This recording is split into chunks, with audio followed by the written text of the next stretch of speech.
With Daytona behind us, it is on to Las Vegas, and it's on to week 2 of the 2020 NASCAR season. And while the NASCAR world slowed down this past week after the wreck on the last lap of the Daytona 500, today it is back to full speed, 400 miles around the 1.5-mile track. It's NASCAR, baby, and we are in Vegas.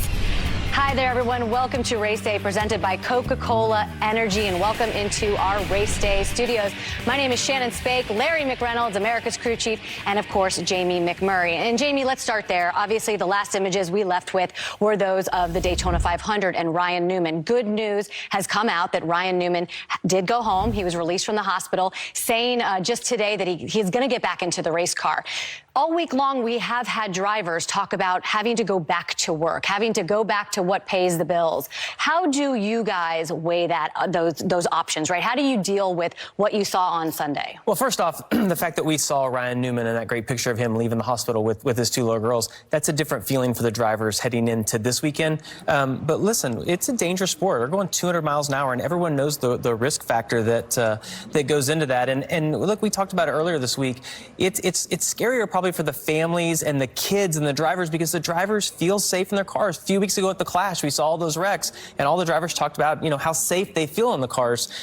So a little different feeling, the fact that we saw Ryan leave. And look, this is their job. This is what they do, Shannon. And we've said it many times over the last couple days. Ryan, we cannot wait to see you back at the racetrack. Absolutely. We're going to continue to pray for you and your family. So get back to us very soon, buddy. All right, time now for our Xfinity fastest lap. Jimmy Johnson was fastest in the final practice session, followed by Clint Boyer. Johnson went just over 179 miles per hour, and with 4 wins on the Las Vegas track, this could be the perfect place for Jimmy to end his 96-race winless streak.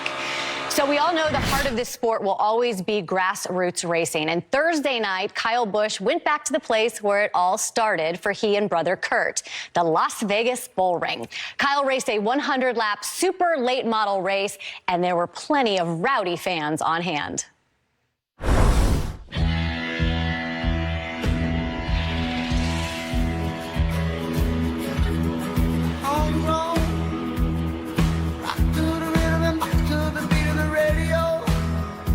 I'm totally Rowdy Nation. He's a local, and I've supported him since I started watching NASCAR. I was very excited tonight, and I got his autograph. That's why we're here. First race we ever went to, he won, so we've been loyal since. He seems to be controversial in that people either really like him or really hate him. I love it. I've always been a fan, and it has been great to see him race, and I've always liked how he's been out there and been aggressive. So I enjoy watching him. Yeah, I've always known that he raced here, and it's really cool being on the ground where he actually grew up. It was great to see him come back for a story championship when he had broken his leg at Daytona. It made me really happy to be a part of Rowdy Nation.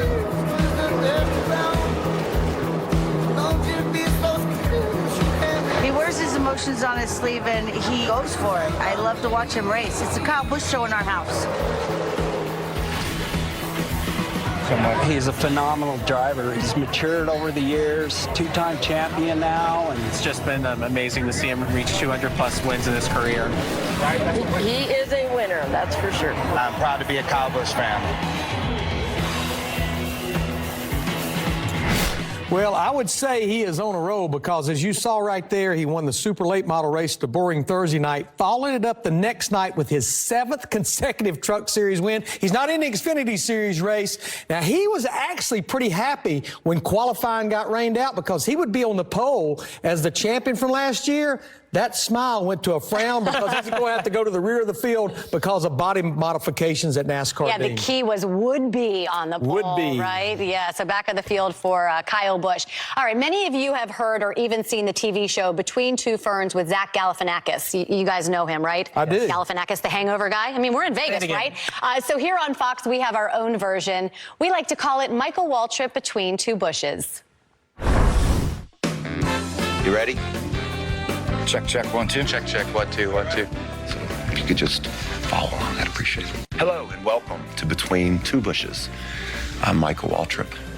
Kyle and Kurt Busch are here with me today. I've got some great interviewing that I'd like to do, starting with you, Kyle. When did you first realize that your last name was spelled wrong? I don't know. I just always assumed that the spelling was right. For me, I always just signed it kind of sloppily, so you really couldn't tell, I guess, what I was really putting out there for people or how the spelling was. So Yeah, there's no C in Bush. Kurt, philosophically, maybe just look at this question. You were born in Vegas, and everybody knows what happens in Vegas stays in Vegas. How did you get to North Carolina? I had to get out of here. It's pretty wild. This town can really wear you down. That was easy. If gambling were legal in Vegas, who would you bet on to win Sunday? Neither one of us. Not a Bush. No. Bushes don't tend to win in their hometown. This track has kicked our butt. Yeah, we suck here. I don't want to be weird, but I love you two. I think there's a lot of energy here, positive energy. Is Daryl stopping by to help tame this interview? Never a dull moment, especially when Michael Waltrip's involved. That guy would love to win at this racetrack. Watch his brother do it before. Yeah, Michael not wanting to be weird is too late. That happened a long time ago. Look, Kurt Busch finished 5th here last year. It's his best qualifying track, but it's actually his worst track on the circuit, average finish-wise. Yeah, starting 13th today, but like I mentioned, he is still looking for that victory at the Las Vegas Motor Speedway. Hometown track, would love to get it done. You know what, let's head back out to Las Vegas. Regan Smith, who is with our Coca-Cola Racing family driver, Bubba Wallace. Well, thank you, Shannon. Standing by here with Bubba Wallace. Bubba, you've got a good-looking new driver's suit, a good-looking race car out there. Is it going to be as fast as it looks? I hope so. That's the only thing you can hope for. We had a good practice. Once we got in the pack, we got some good learning points from how our car reacted and handled in the pack. So we'll go out there and give it our all. But man, that car looks great. Thanks to Coke and Coke Energy for promoting their new energy drink. It's awesome. Tastes great. It's got a lot of different variety of flavors. So I'm original. I stick to the OG. So we'll have some fun today. Shannon, Bubba's going to be high-strung today drinking all that Coke Energy. Thank you so much, Regan. You know, those guys out in Las Vegas, they're not the only ones that can have a good time at the casino. We've got our own little roulette wheel here in our race day studios. We like to call it race day roulette. And what we've done is we've loaded 8 drivers into our roulette wheel. We're going to spin the wheel, and these guys are going to have to tell us how they think they're going to do in the race in Las Vegas today. So let's do it. Let's spin the wheel. Number 1, you guys ready to go? I feel like the Vegas wheel pays better than what our wheel is going to pay today, Shannon. Yeah, your odds are better on this one, though. Larry, you're Brad Keselowski. Well, he's won 3 of the last 8 races there. I feel good about Brad. He looked good in practice. His first 4 starts there was just short of a disaster, and he also has 9 consecutive top 10s there, so I think he's a good one. He set the bar pretty high with all the McNuggets. He did. That was a right? lot of facts in Larry's head. We know that's the case, though, every week. Yeah. All right, let's spin it, see who Jamie's got. Who's up next on our race day roulette wheel, Vegas style, right? All right, who's it going to land on? All right. Ooh, Kevin Harvick. So I'm going to try really hard to be Larry McReynolds right here. He's won 2 of the last 7 races, Larry McReynolds, at Las Vegas. He also finished in the top 5 both races last year, and he had the best 10-lap average in final practice. So pretty good track for Kevin Harvick. Where did he come from? That's right. They keep it all right up here. Let's spin the wheel again, see who Larry's got for the second try. We don't win any money on this one, but these guys could, right? If they I like the wheel. Well. The wheel looks incredible. Cool, right? Yeah, it looks really good. It makes you feel like you're in Vegas. I don't know about those faces. Jimmy Johnson. 7-time, 4 wins there, more than any other driver. In fact, in 2005, 6, and 7, 3 consecutive wins, but the last 9 races, only 1 top 5. But 07-time looked really racy in Friday's practice. I think Jimmy is going to get mad that we put the gray beard on our roulette wheel right there. I don't know about that, guy. I think that's a badge of honor. That's character, you think? Certainly adds character. Good job, guys. No money won, but maybe the guys out in Vegas will have some good luck based on your picks. We've got much more coming up on race day. When we come back, Adam and Jeff are going to visit with Denny Hamlin, Daytona 500 winner. So we'll head back out to Las Vegas Motor Speedway. And, of course, everyone's favorite grid walker, Michael Waltrip. He's going to ask the important questions. You don't want to miss this one. To the Speedway, when the track bar began to give, I remember saying something like, "I'm starting to get a bad vibration. Maybe you ought to drive."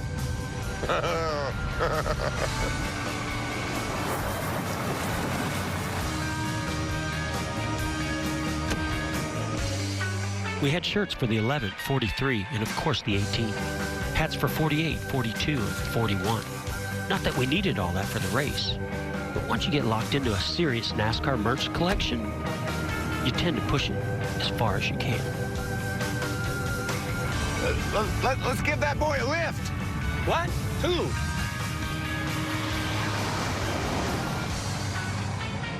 This is bush country. We can't do that. Hot damn, I've never been in a convertible before. Well, I guess you're about ready to find out. We're your friends. Get in. The race is about to start.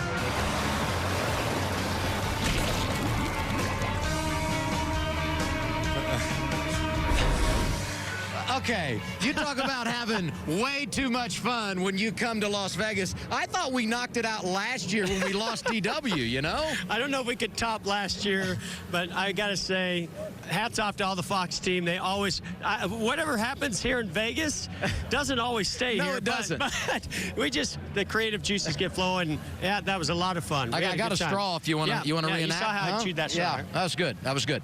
Hey, we're right here by the FedEx Toyota. Denny Hamlin's right back there posing for pictures. We need to bring him up here because he has now won back-to-back Daytona 500s and 3 of the last 5. How do you put that in perspective? 3 of the last 5 is what you said. That blows my mind. I mean, you know, these guys are always talking about the percentage of getting caught up in a wreck, how difficult it is just to finish these races. Denny Hamlin has found a way. Denny, we're just talking about the amazing driving. 3 out of the last 5 years win the Daytona 500. We talk to these guys all the time. They can't even figure out how to finish these races, and yet you're winning 3 out of the 5. I mean, talk us through your preparation, the things you do. I know you even work on in practice some of these moves that you make in the race. Yeah, I mean, I'm always trying to learn. I mean, I'm the one that's in the JGR competition meeting saying, let me run in the draft and practice, and Joe's saying, no, absolutely not. What do you need? You know, why do you need what you're doing successful? But I think I just feel like the more reps that I have, the better off I'm going to be. Learning about every car has been different. I mean, we had only been back with that super speedway package a couple races, so I was constantly have been learning on where I need to be in certain spots, and really things just have worked out really well for me. I've missed some of the crucial wrecks that I needed to, and strategies worked out at the end. I'd love to go down, break down some of those moves that you made. I mean, I've gone through it in my mind. I've seen it on video. We're going to go to this video and show. When you locked on the rear bumper of Ryan Newman here and pulled away from the field, I mean, what was your process, your thought process here? I wanted to stay attached until the white. I was good with pushing him there, but my temperatures had gotten up to 290, and I knew that with 2 laps left, I just didn't trust that it was going to make it to the end. So I wanted to pull out and pass him there. And then on the backstretch here, I knew I wanted them on the left side of me simply because it allowed me to then side draft to 12 as he went by and unattach those 2. So I wanted to hold a steady line, and then right there, it got them broke up, and I'm able to side draft to 12 just enough to slow him down to make our speeds equal to where I can attach to his rear bumper. I'm not sure which move I thought was the most impressive. The fact you didn't block that big run or get him attached to Ryan Blaney's rear bumper to give him a shot to go up there and race with Ryan Newman. And it looked like that was maybe going to be decided between the 2 of them. So I saw once that Ryan kind of got sideways and we came unattached off of turn 4. I saw him shoot to the bottom, and I saw the 6 go to the bottom. And I knew at that point I wanted to be as far away from them as possible because most likely there was going to be a big block, and I wanted to have time to react in case they came back up the racetrack. And when I saw the 6 turning right towards us, I went down, I saw the 12, I grabbed hold of, literally just grabbed hold of his quarter panel and brought him back there right at the line. You started at the back last week and won. You start at the back today. Good luck making it 2-0 in 2020. Okay, thanks for being here, Denny. Thanks. Great start. Appreciate it, guys. Denny's got to get in the car. Jeff's got to go to the booth. I think it's time for the grid walk. Michael Waltrip, what's happening? Well, there's 12 minutes left on the Pizza Hut countdown clock, so that means I got to get with it. And I'm going to get with it with Jimmy Johnson Johnson, the fastest car in final practice Friday. And Jimmy, that's impressive. But what I liked is how nimble your car looked. Looked like it drove great. Yeah, drivability's been really good, and I think we're trying to find that balance of the ability to suck up and run down the straightaway and then still maintain some comfort in the turns. And I think our new body this year on the Camaros is really going to help us with that. Did you watch the fight last night? I was fortunate enough to be there in person. It was quite a night, to feel the energy in the room. It was a lot of fun. Were you Team Fury or Wilder? I didn't know enough going into it, but I thought that Wilder was going to be the one on top, and then to see Fury literally bring it from round one on was really impressive. To see the determination in his eyes, and what big dudes. I mean, that heavyweight class, and those guys are like 6'9" and all that was pretty awesome. You're pretty awesome too. 7 championships, going for another one. Let's see if I can get one more guy. Ross Chastain's driving for Ryan Newman. Ross, it's good to see you. Are you ready for double duty today, buddy? I think so. I got a cold Coke here for Ryan, and both teams have done a good job this weekend. Well, it's going to be fun to watch you have fun both races, and I hope you win one of them. I do too. All right, we're going to take it to break. The Pizza Hut clock is really running, so we got to make sure we stay on time. Come back to Las Vegas Motor Speedway. Me and Ross are going to go racing, baby.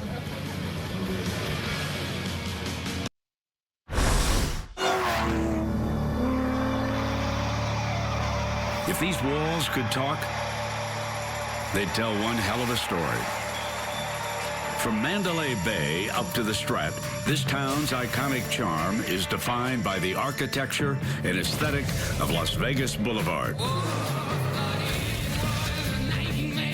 This year officially welcomes a new kid on the block, a sleek, state-of-the-art 65,000-seat NFL stadium, home to the Las Vegas Raiders. Still getting used to that, are we? But the city's hidden charm lies outside of the Strip. Head north on the 15 to find a gym. Las Vegas Motor Speedway. Oh, there's a fight down here, guys. So sure, neon lights and shiny new stadiums may catch a wandering eye, but today, I invite you to grab a seat and listen in. These walls have one hell of a story to tell. Oh, my goodness. Aerial coverage provided by Goodyear, celebrating the endless pursuit of forward momentum. Goodyear, more driven. We are ready to get week 2 of the NASCAR season underway. So let's go trackside for opening ceremonies. Ladies and gentlemen, at this time, we ask that you please rise and remove your hats as the Nellis Air Force Base Honor Guard presents our nation's colors. And please remain standing as Billy Malden with Motor Racing Outreach offers our invocation. Gracious God and Heavenly Father, as we rise up today on this beautiful day, Lord, there's so much that we're thankful for. Men and women of our armed forces, first responders, both here at home and abroad, that are defending and protecting the freedoms we enjoy today. But Lord, today, above all else, we're thankful that this past week we saw our friend Ryan Newman walk out of that hospital. Continue to be with him, Father. Let your peace and your presence surround us all. It's in your holy name we pray. Amen. And here to sing our national anthem, please welcome the man known as Golden Pipes, Carnell Johnson.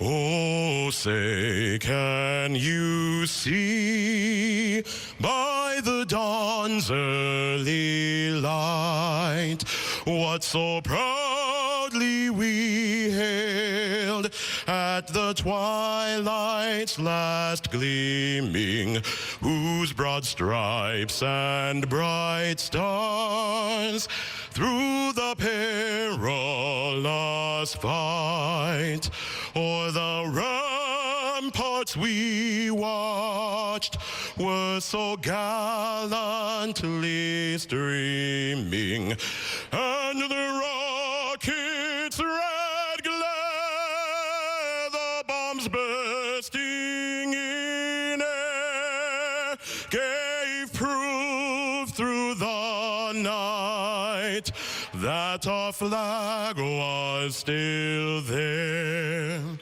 Oh, say does that star-spangled banner yet wave o'er the land of the free and the home of the brave. Can one of the hometown boys, Kurt or Kyle, make it to victory lane? What about 7-time? Can he break the winless streak? We're going to go racing at Vegas coming up next on Fox.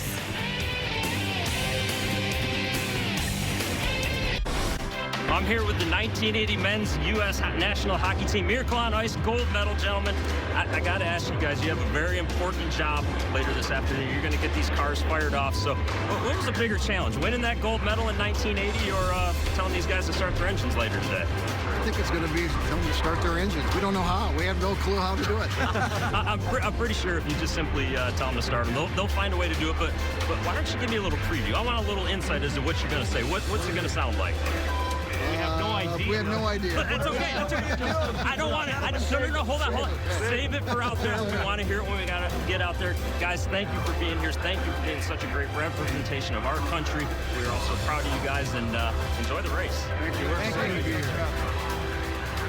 Oh boy, that's going to be a good one. And you know what? There's still time, fans, to download the Fox Sports Super 6 app and play NASCAR Super 6 for a free chance at some cash prizes. If you pick the correct finishing position of 6 drivers, you can win. And this week's jackpot is up to $20,000. You set your lineup yet, Jamie? Yeah, Shannon. Yeah, you did? All over it? These guys are all over it. You see Ross Chastain right in there, filling in for Ryan Newman. Maybe just a little nervous. First racer with Roush Fenway, but he'll do a great job for those guys. Yeah, excited. Obviously, some big shoes to fill, and all the racers will be thinking about Ryan Newman out there in the cars today. There's Kyle Busch right there. He wants to win at this racetrack really bad. Yeah, and he'll be going to the back. They got in trouble on inspection on Friday, so he'll be going to the back. Brad Keselowski, this has been a great track for Penske. Larry really felt good about Brad's chances heading into today. Jimmy Johnson was fastest in practice. Can the 7-time champ break that winless streak? And, of course, the other Busch brother who would love to get it done at Las Vegas as well. All right, it's time to go trackside for commands to start engines. Let's get it down there.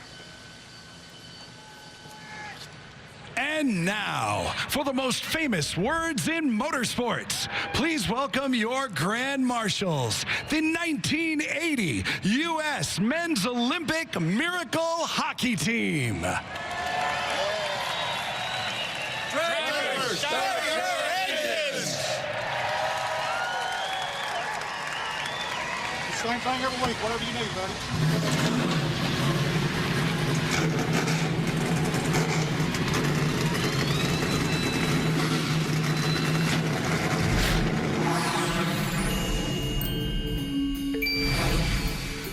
To win the race in Las Vegas, you need is the same thing that it takes to win in this town. You need to be deliberate. Take your time. Confidence and a tall stack of chips. And whatever you do, and when the moment calls for it, don't just go all in. This takes time. It takes patience. You just got to go all in. And yes. Yes! Woohoo! What'd we win? 10 quarters. Come on, guys. Whether you're all in at the poker table or you pace yourself at the slots, you're always a winner here. So, race fans, sit back and enjoy the show. Whether it's Glitter Gulch or the Strip, one constant in Vegas has always been Wayne Newton. Wayne Newton and a lot of fun. That was a good time, Mike. Great job, by the way. What? You know that was $4 million in chips you had there? I was told that. I was pretty nervous when I heard that. You have any left? I think 1 or 2 may have fell off the table. Yeah, maybe. All right. How do you take all of the emotion of Monday night, the greatest Daytona 500, the concern for Ryan Newman, take all that, put it in a box, shove it in the corner, and get ready to do what these drivers have to do this weekend? Yeah, Mike, as we see these drivers put on the helmet, strap into this car, and try to get back to business, you can't help but think about what they've gone through mentally through this crazy ride that's been this week. All the drama, worrying about, your friend, your competitor and his condition, hearing the amazing news that he's, doing well and walking out of the hospital. But as you get here, you say, and people ask me this all the time, why? Why do these guys get back in there? You know why? Because this is what they were born to do. This is normalcy. This is their comfort zone when they get back in that race car and get back to business. Wow. You guys truly are a special special breed. Let's talk about restarts because they're going to be insane here. It's a big, wide racetrack. They like to fan out. It's a great time to pass, but oh my gosh. Mike, these restarts are going to be nuts today because we've seen where these cars fan out and get 3 and 4 wide. They're going to use every inch of real estate of this racetrack on that front straightaway through 1 and 2, turns 3 and 4. And we saw yesterday in practice, they never stopped. They were 3 wide for lap after lap after lap. Sun's out now. I'm going to be very curious to see how long these guys can run 3 wide. Well, hopefully somebody's going to need to go all in on the final lap to win here in Las Vegas.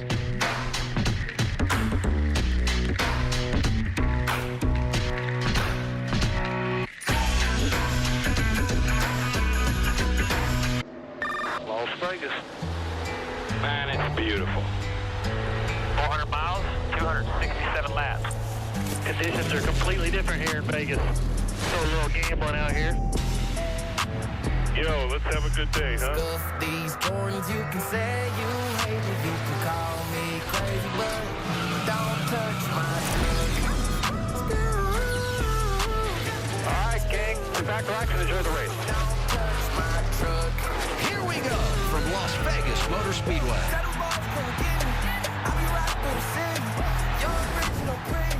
Welcome to the NASCAR Cup Series from Las Vegas on Fox, presented by Jiffy Lube. Cars on track, beginning their second pace lap. The Jiffy Lube starting grid was set by car owner points from last year. Qualifying was rained out, so Kyle Busch on the pole, but he goes to the rear under penalty, as does Denny Hamlin.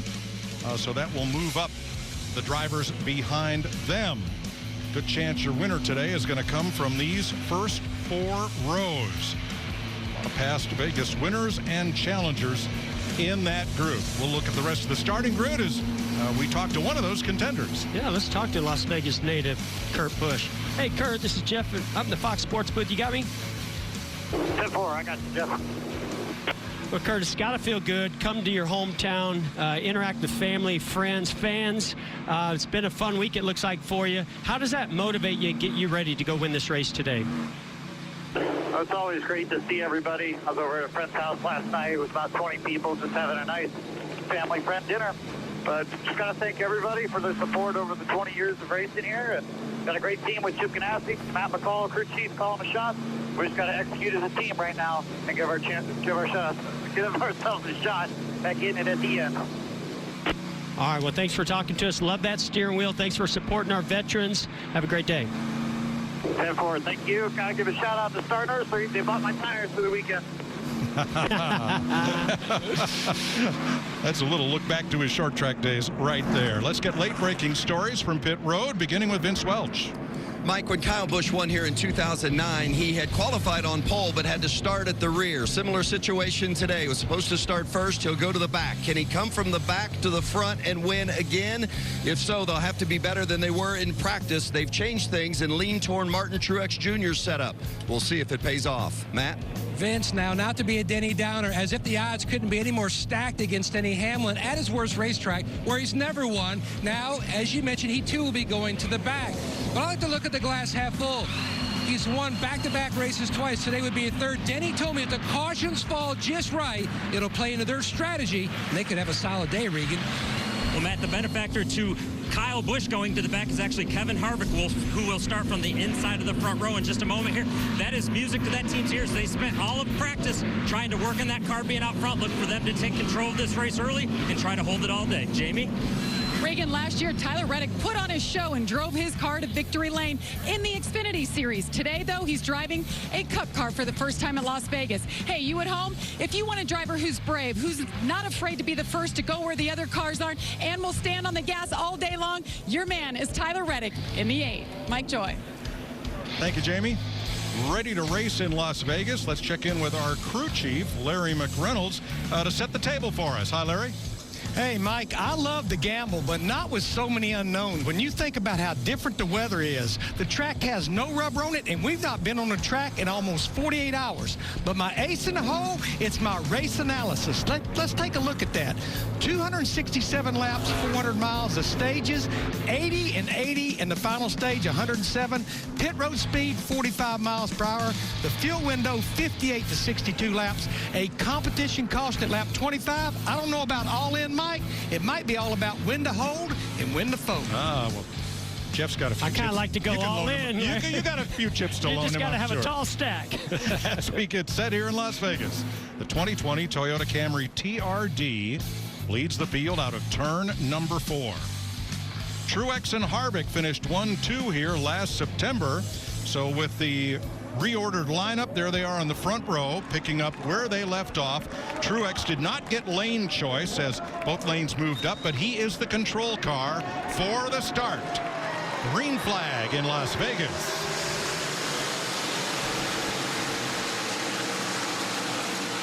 Already 4 wide further back in the field there, Mike. Even though Truex didn't get lane choice, I think he would have chosen the outside, so it worked out in his favor. He's got company way up high, 3 abreast, and Daniel Suarez has crept to the start line and may not be able to get off the racetrack. By Ryan Blaney. Here's an issue with Suarez on the front straightaway. And we're under caution right away. And Jeff, they are. Starts, restarts here, 3 and 4 wide. Look at them come across. Under caution. I think that's just the beginning of what we're going to see there. Boy, a tough start to the season for Daniel Suarez, missing the Daytona 500. Now issues before we even take the green flag here in Las Vegas. Now, Denny Hamlin was behind Suarez at the tail end of the field. Hamlin under penalty for unapproved body modification. Smoke already coming out the right side. Already the car's not even under power as he rolled to the green. If that had happened, Mike, another 50 feet further, that could have been catastrophic for the 11 also. It might have damaged his radiator and punched a hole in the nose. There will be a competition caution, lap 25. You can pit before then, but you cannot take fuel.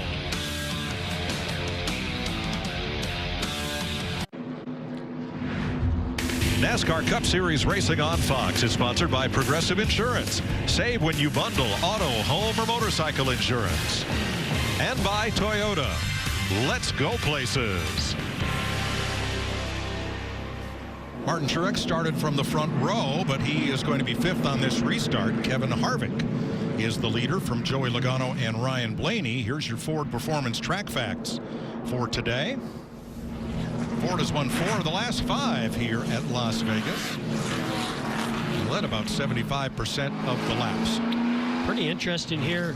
You saw Truex lose the lead from that top lane, but now Kevin Harvick has chosen the outside lane, even though he took the lead from the inside lane. So should be something to watch these two. He must feel really good about his speed on those short runs. Now the Toyotas that started at the back under penalty for body modifications, Hamlin, Bell, and Kyle Busch are all together 29th, 30th, and 31st.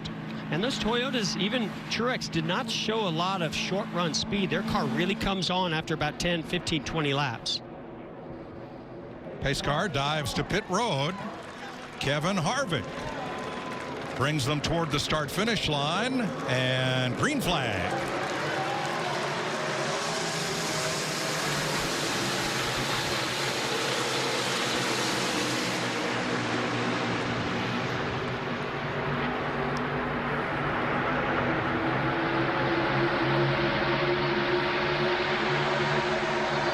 When I watch some of these cars that are 3 wide, see Joey Logano. Oh, contact between the 42 and the 19. That almost turned Kyle Larson right around, but see Logano taking the lead. Truex coming back to second. But when I looked at those cars that were 3 wide, saw Jimmy Johnson, Matt DiBenedetto almost made contact. Got to be really careful of that, because that's what causes these tires to go flat early in a run when those sidewalls are low from air pressure.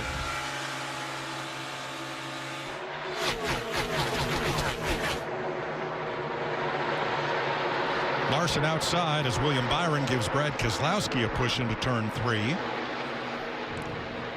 Watch the 42 and 19 on the replay.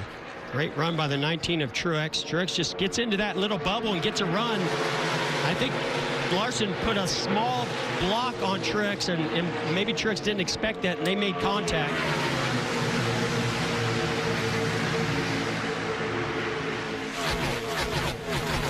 Denny Hamlin up 5 to 25th now, and Keselowski drifting back a bit. Here's second place. Well, here's a battle we saw last fall here at Las Vegas. These two went at it all day long. Harvick was the faster car on the short runs. Truex, the faster car on the long runs, but Truex pretty feisty here in the early laps.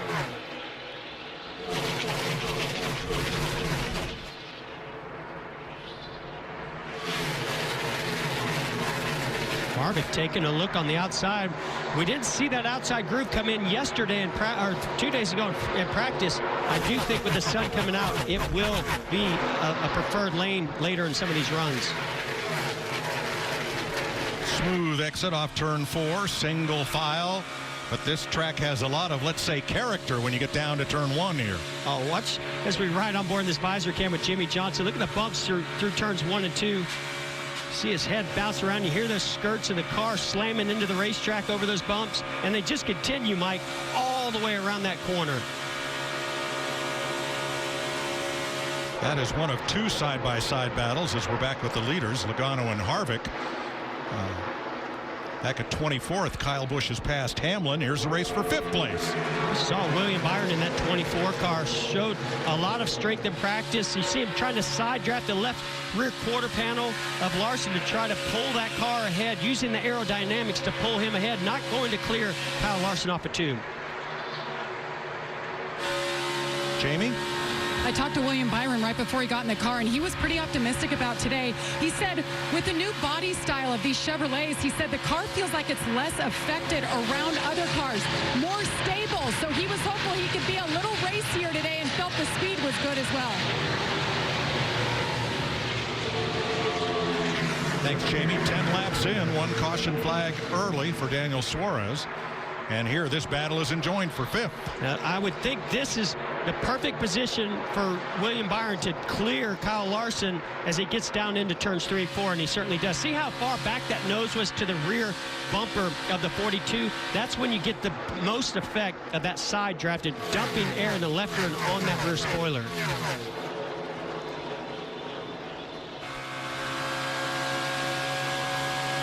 Denny Hamlin back with John Hunter Nemechek. Back at 26th place. Kyle Busch about 3 spaces ahead of them, and Christopher Bell. Busch, one of the USAA biggest movers.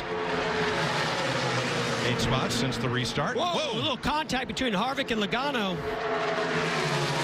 No love lost between these two either. We don't talk a lot about the rivalry. Look at the 19 trucks on the outside making it 3 wide.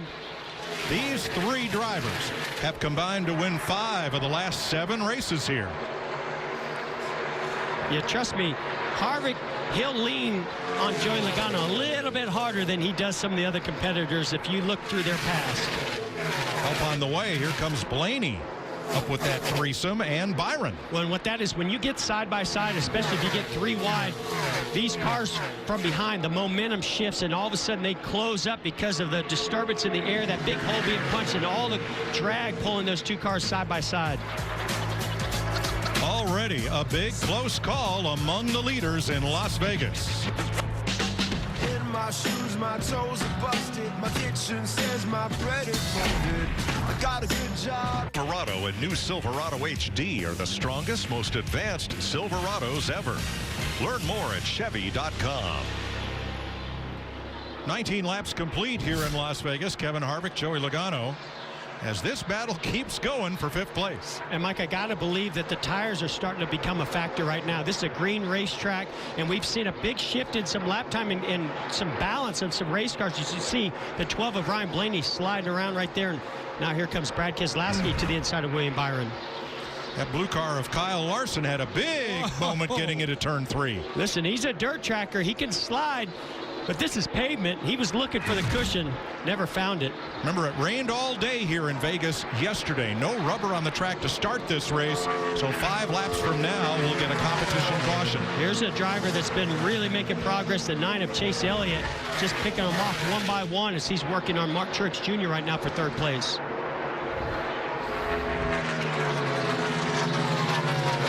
Back at 10th place, Clint Boyer and Kyle Larson. Vince? Well, for Kyle Larson, he says it's just tight in traffic and then really loose everywhere else, especially through the tri-oval. You've seen him up toward the front, and you've also seen him of late falling back, now just to the 10th spot.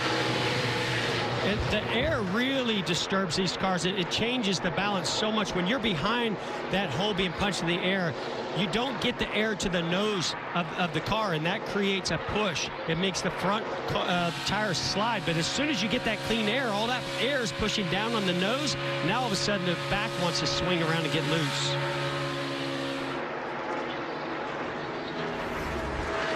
So put Larson among those most in need of this caution flag. He started 4th. He's back to 12th.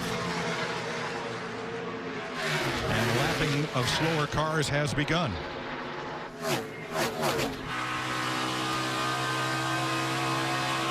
Working lap 23, Ricky Stenhouse there. Up behind Denny Hamlin, who is 24th. 1 spot behind Christopher Bell and Kyle Busch. 2 laps ago. That was a big, I'm telling you, Mike, the tires are falling off. The grip level is going away very fast here. The balance is changing, obviously, even for our leader, Kevin Harvick, as he slid that car off at turn 2. Did everything he could just to keep it out of the wall. And is this what you would expect of a green racetrack that had all that rain yesterday? Absolutely. Absolutely. And it's going to change again when they put the next set of tires on. Change here for 2nd place, Mark Truex Jr. We expected him to be strong on the long runs. He's up to 2nd, goes by Logano, trying to run down Harvick.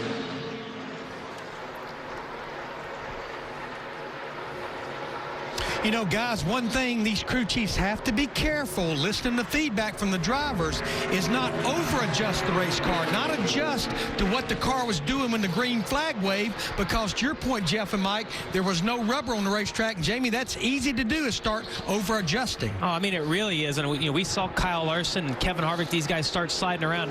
They're screaming right now on the radio, wanting the crew chiefs to make the right adjustments for this next set of tires. So here's the competition caution. This is something NASCAR usually does when there's a lot of rain the day before a race. They tell the teams there'll be a competition caution lap 25 to allow them to come in and check tire wear and setups on a green racetrack. And because it's a green racetrack, Mike, I would not be surprised at all if we look at some of these left side tires that are a little bit softer compound, if we don't see them almost all the way down to the cords.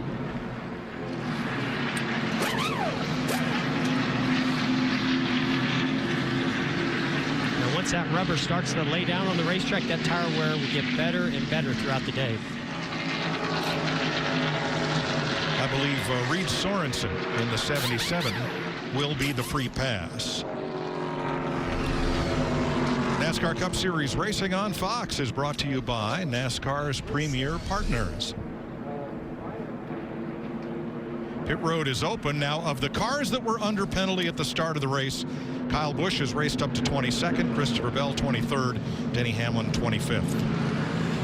We saw Denny Hamlin pass Ricky Stenhouse Jr., but Stenhouse actually was able to get back by him. So I think some adjustments coming for Denny Hamlin coming from the rear also.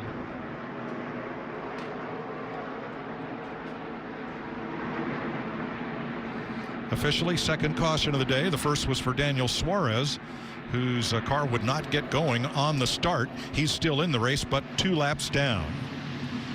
Here comes most everyone to pit road. Jamie Little.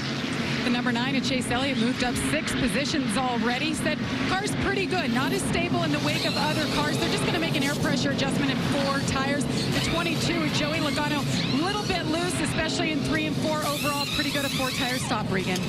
Harvick's been out front the majority of this race, but he is not happy with that race car right now. It is way too loose for him. The back swings out is what that means, Vince. Truex Truex Jr. pitted from second. Really liked the car, but said it got a little bit too loose toward the end of the run, especially up top. Just 4 tires and an air pressure adjustment. A little slow on the tire exchange, and Truex is down. Here's the Ram race off pit road. Harvick, Truex hold station. Chase Elliott gains a spot. So do Boyer, Almirola, and Dillon. The only cars that stayed on track were those one lap down. They'll be in the pits next time around. Kevin Harvick, your leader in Las Vegas.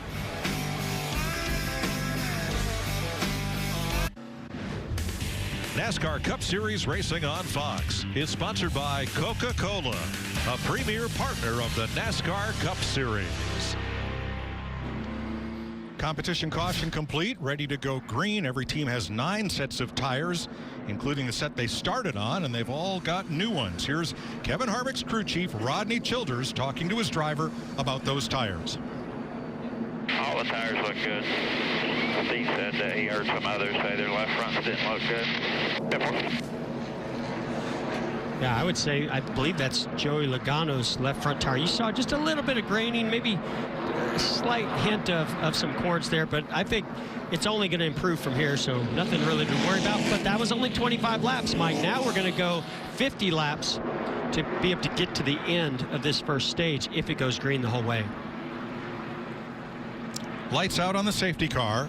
Harvick and Truex will lead them back to green, and Kevin has chosen the inside lane for the restart. Well, he lined up at the start of this race on the inside of Martin Truex Jr. Worked really well for him to wrap the bottom and get the lead. Let's see if that works out for him again this time. Ford Toyota up front, Chevy of Elliott, Ford of Logano. Here we go.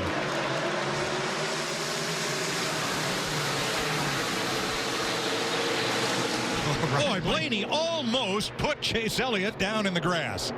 That's what I'm saying, Mike. They're going to use every bit of real estate they can. If you've got to run and you've got the draft, you can pop out and try to make that. He's going to do it again down the back straightaway, 3 wide with Chase Elliott in the middle.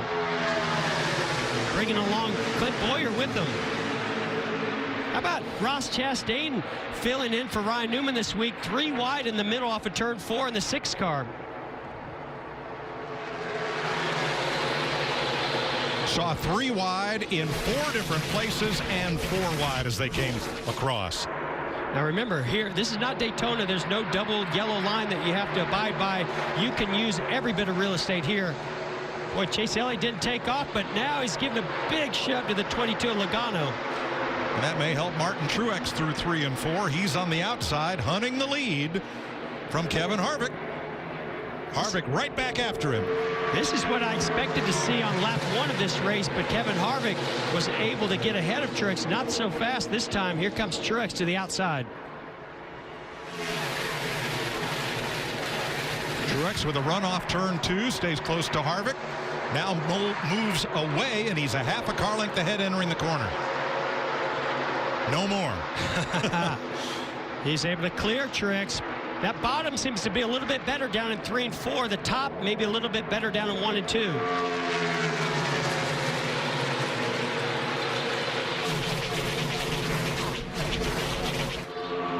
Michael McDowell is coasted into the garage as we've got a side-by-side battle for 3rd. Logano on the outside of Chase Elliott. Yeah, battling on that outside, trying to steal some of that air off the right side of the 9 of Chase Elliott. Makes it really hard for him to unwind the steering wheel coming off the corner. But then the advantage seems to go back the other way down here in 3 and 4. Who slid up there was Larson, and he slid up right into the back bumper of Blaney. Yeah, to the rear bumper of Blaney. Now here comes Keselowski to the outside of the 42. We knew these restarts were going to be wild, Mike.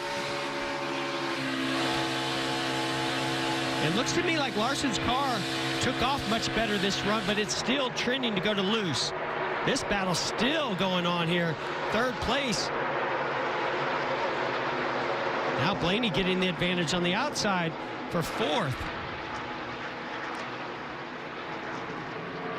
Penske car's looking pretty good here right now. 3rd with Joey Logano, 4th with Ryan Blaney, at least as they cross the line. Keselowski back there in 5th.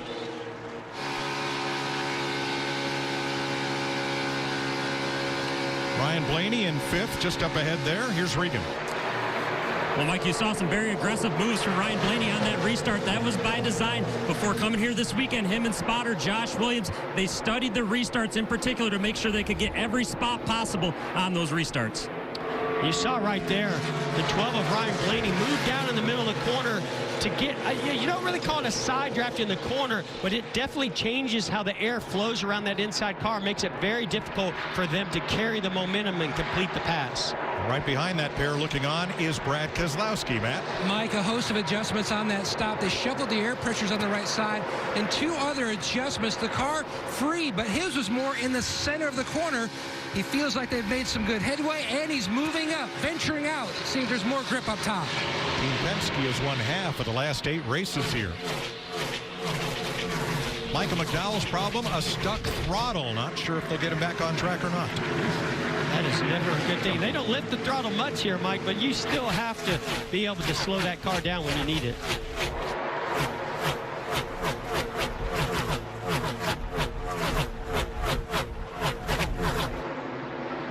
Well, we haven't talked a whole lot about 7-time Jimmy Johnson making a pass on Ty Dillon.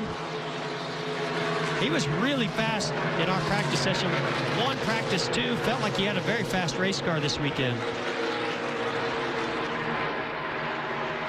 Johnson at 16. Kevin Harvick leading from Martin Truex, Joey Logano, and Chase Elliott.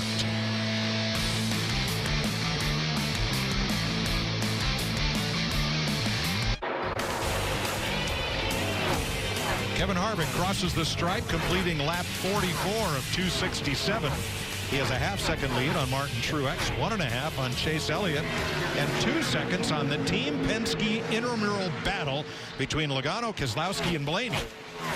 Oh, what a battle it has been. We saw Ryan Blaney try to navigate through those bumps in the bottom lane in 1 and 2. The car started bouncing around. He had to check up, was corrected to the right, and then the 2 of Keselowski went to the outside of him. Here we are on board with Brad Keselowski.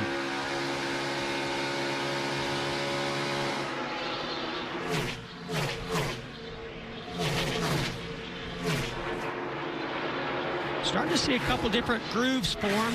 You saw right there the 2 of Keselowski just peeking to the maybe a half a car width wider than his teammate Joey Logano, but then that opens up the door to the 12 of Ryan Blaney. These guys are just searching for clean air. Look at Keselowski almost all the way up on the fence down here at 3 and 4. All right, come on. These guys are teammates. Why can't they get with it and run on the same plan right here? Well, I think they'd like to be, but Keselowski was behind the 12 of Ryan Blaney a couple laps ago, and Blaney had a moment and lost his momentum, and so you cannot slow your momentum down even for your teammate. Pretty heads-up driving right there for Ryan Blaney. He saw what the 2 of Keselowski was doing at the top, went to the top 1 and 2, goes to the top again down in 3 and 4.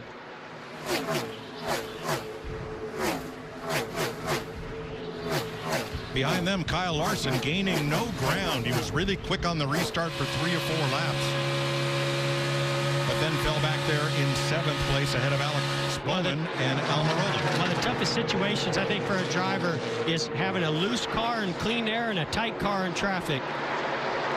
Now, Denny Hamlin, of the cars that were under penalty, has advanced the least. He's up to 24th. Christopher Bell is 21st. Kyle Busch is 18th right now. Well, this is pretty shocking to me. I thought these guys would just work their way up through there with no problems, because Truex looks like he's got plenty of speed up there in second, their teammate. These guys, these Penske guys, can't decide who wants to be out front. They swapped a few times. Now Ryan Blaney seems to have maybe a slightly better car in the long runs here, using that outside lane. All the Penske cars showing speed. None of the Penske crew chiefs working with the same driver that they had last season. Yeah, the crew chiefs talked about there was plenty of chemistry before, just working together in meetings, but now they've got to learn how one another works through the details of communication. Riding on board here, roof camera, Jimmy Johnson. And just ahead is Austin Dillon. Richard Childress's 2 cars are 13th and 25th. After 50 laps, here's Michael Waltrip atop the media center. Yeah, I'm here at the Neon Garage beside legendary NASCAR car owner Richard Childress. You got 2 cars in the race, Austin Dillon and Tyler Reddick. What's the report on the new Chevy? How do they like things so far, Richard? We like it so far. We're just a little bit loose right now. We've got to tighten them both up next stop. You found a unique place to watch the race. You always go somewhere where there isn't a lot of people around, huh? That's what I try to do, get up where I can see as much as I can. And here I am bugging you. Sorry about that. Way to go, Michael. Absolutely.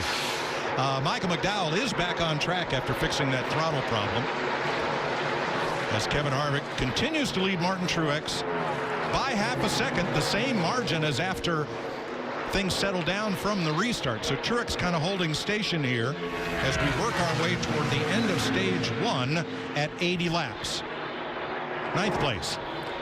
Eric Almirola, another car that in practice showed a lot of speed. Staying in the top 10 right now, but doesn't seem to be moving forward like we expected it to. Jamie, how about our 10th place car? Well, William Byron, you see him up high there, a little bit tight into 3, but he just told his team he has a slight vibration. Chad Knaus, his crew chief on the box, told the team to get ready. They put their helmets on. They're keeping an eye on that vibration. If it gets any worse, they'll bring him in. Well, Mike, you know, when you've got a vibration, you might have an issue. What do you want to do? Get as close to that outside wall as you possibly can. A lot further to go if you're going to hit it, but a vibration, sometimes it just happens with a new set of tires. They've got to monitor whether it continues to get worse. Are you recounting my drive in that Gremlin last week? Yeah. I got you. Mike, you inspire me all the time. I don't know about that one. Was fun, though. All right, back to the Penske group. Now, you see McDowell back in the race amongst them. Ryan Blaney, Joey Logano, Brad Keselowski. Let's listen in on the man in the middle, Logano. Are you nervous about tire wear if I run up there? There's not many cars running up there. We don't need to be the ones rubbering it in. I've got a few in the back here, but probably not enough to make it be comfortable with it yet. Yeah, so what they're talking about, the reason why there's some speed right now in that top group is because the rubber started laying down the inside lane. Now, as you move up, it's a cleaner racetrack, a little more grip on a cleaner racetrack, so you can find some speed, but it will wear those tires more. Ford, Toyota, Chevy in the first 3 spots. Harvick, Truex, Elliott after 54 laps.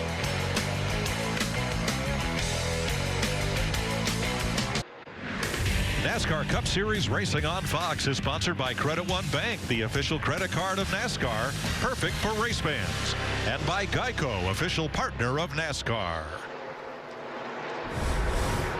60 laps complete this time. Kevin Harvick still leading, but Chase Elliott has forged into 2nd place, passing Martin Truex. Yeah, the last 15 laps, one of the best averages of anybody in the field. The last 5 laps, he's been faster than our leader, Kevin Harvick.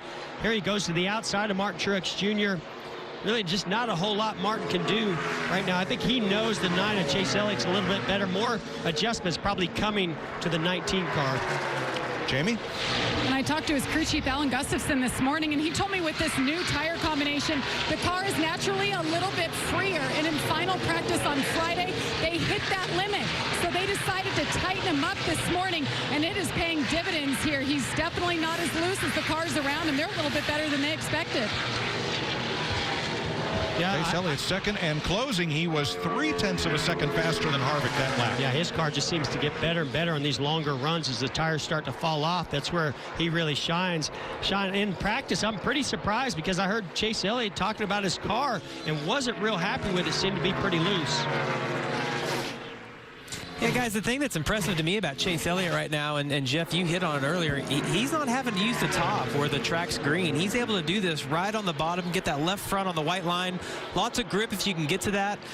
His car is just good, and he's able to do it right on the bottom, which I think is going to be really important later on. Yeah, Jamie, and here's a battle right here between teammates Alex Bowman and William Byron. These guys have been going back and forth for this 8th position in the last 5-6 laps. But I was going to say, Truex, when he was so good here last fall, he wrapped the bottom and could just go right around that white line around the bottom of 1 and 2, and that's exactly what Jamie was saying about Chase Elliott right now. Well, we heard Joey Logano being told we don't want to be the first to run up there and rubber in the top groove. I wonder how many other drivers were told that by their spotters and crew chiefs. Well, I think if your tires look good after that first 25-lap run and they looked at it, you feel pretty safe about it. But as we saw, the corner edge of that 22 car's left front tire did have some extra wear on it, so I would think that they're going to be a little bit extra careful right now. These two Chevys have caught Brad Keselowski at 7th place. You're looking back from our Ford Performance Cam. I've been watching these two guys, these teammates, a lot. One of them is really good at one end of the racetrack. You see Bowman go to the inside because of a lap car slowing down Brad Keselowski. It just seems like one of their cars, Alex Bowman's better at one end of the racetrack. William Byron's a lot better at the other end of the racetrack. That's why they can't really decide on who's going to get out front and drive away. Bowman has the best average finish of all drivers over the last 8 races on 1.5 mile speedways. 15 to go to the end of stage 1. Kevin Harvick, Chase Elliott, 0.2 of a second. The difference. Yeah, it looks to me like Kevin Harvick, very similar to the last time we were here in Las Vegas. His car falls off a little bit more than his competitors on these longer runs. Big run coming from the 9 of Chase Elliott. Jamie McMurray talked about how good his car is around the bottom. It's free to do that. You can see the back moving around. That means the front tires are gripping better than the rear, but doesn't slow him down. He's able to complete that pass.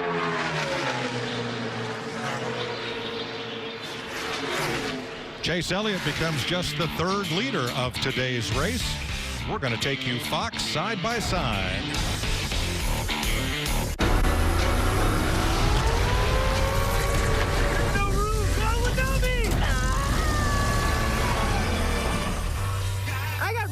Hop in.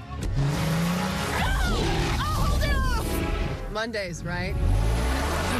You guys go. Get in, Brian. Thanks, Mom. Hey. Howdy. Again? Go wherever they need you. The all-new Highlander. Toyota. Let's go places. Sweetheart, do my forearms look bigger? They look the same. I've been spinning faster recently. I think they're getting bigger. Feel them. Yeah, they kind of feel bigger. Yeah, cool. Sorry. Switch to Progressive and you can save hundreds. You know, like the sign says. I am back. After months away, I return. I am the humble beginning for some and the triumphant return for others. I am where seasons are made and history is written. I am a year-long, furious journey. And in the end, the one name forever etched in history is anyone's guess. He is joining elite company. Proud of you, buddy. I am the 2020 NASCAR Cup Series. I am NASCAR. In 1979, Jiffy Lube changed everything. And we're continuing to change. With Jiffy Lube Multi-Care, you can get services on oil changes, brakes, batteries, spark plugs, and more. You can do more in a jiffy. At Outback, Steak and Lobster is back. Oh, no, it's gone. Phew, it's back with lobster mac and cheese. It's gone again? Oh, it's back with shrimp now. Steak and Lobster starting at only $16.99. Hurry in before these 3 are gone again. Outback Steakhouse. I am a party, and everyone's invited, and I am going to keep going until someone drinks some champagne. I am the NASCAR Gander RV and Outdoors Truck Series. 70 laps complete. Aerial coverage provided by Goodyear. Discover what's possible. Keep moving. Goodyear. More driven. Chase Elliott, your leader. Martin Truex. Kevin Harvick. Ryan Blaney, Joey Logano. Your top 5. Jimmy Johnson just had a big run down the back straightaway to pass Eric Almirola for 9th place. Matt? The part of the racetrack, Mike, he's in right now, turns 3 and 4. That's where Jimmy has felt the car much looser, but what a comeback for Johnson now. He lost 8 spots on that last pit stop. His changer in the back, Calvin Teague, one of the best on pit road, had a lug hung on the left rear, cost him time, regrouping and on their way to the front. Jimmy up to 9th. Now we've seen Brad Keselowski dropping back. He has fallen from 6th on the restart to 12th. Probably did what you told me not to do. I drove it too hard trying to pass the 22. Paying for it now. Just really can't hold you all without the back sliding out massively. Yeah, so when you overdrive the car like that, you heat up one tire. Maybe it sounds like the right rear. That tire will then wear more to build more air pressure and just makes the loose condition even worse. How about Ross Chastain? That is an amazing run that he has going on right now. Top 10. Vince? But he's been pretty happy with the car. They've been fighting a little bit of tight. Ross just radioed in and said he feels like the right front is doing all the work, but he doesn't want to give up the rear grip to correct the front. So keep an eye on that when they come to pit road at the stage break to make a change. Look for them to make a small adjustment there. And to get Ross Chastain in the car in place of Ryan Newman, very different size of drivers, about 100-pound difference. They had to really lighten up that brake spring to have Ross Chastain in that seat this week. So Chastain in 10th. He will run the Xfinity race later today. That was rained out after one stage complete yesterday, and the Xfinity race will start about an hour after this race ends. It'll be on Fox Sports 2. And if you don't have Fox Sports 2, you can sign in under your Fox Sports 1 subscription to the Fox Sports app and watch the race there. Boy, Brad Keselowski just holding on tight, waiting for this stage to get over as Kurt Busch goes to the outside. He wants to make some big adjustments to try to, and maybe an air pressure adjustment, something that's going to make those tires hold on longer at the end of this stage. Right now, 5 Chevys in the top 10, 4 Fords, and the only Toyota is Martin Truex in second place. Kyle Busch has fought his way up to 16th, but since the restart, Bell and Hamlin have not advanced.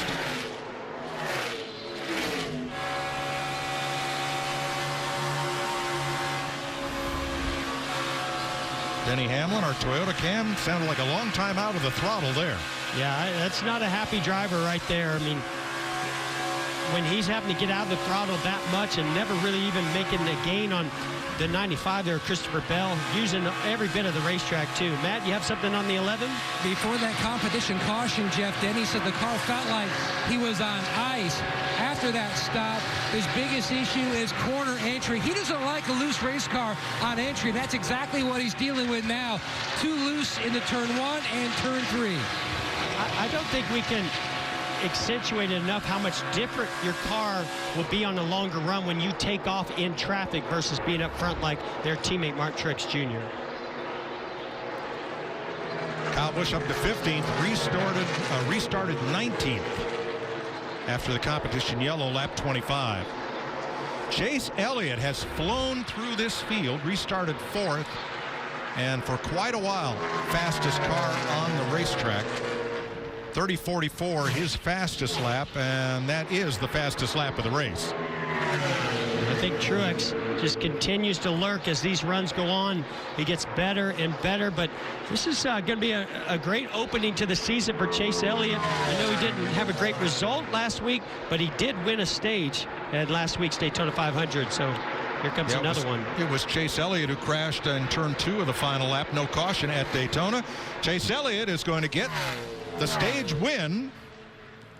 Second, Truex, Harvick, and Blaney fight it out for third. Logano rounds out the top 5, while Ross Chastain picks up the 10th and final stage point in stage 1.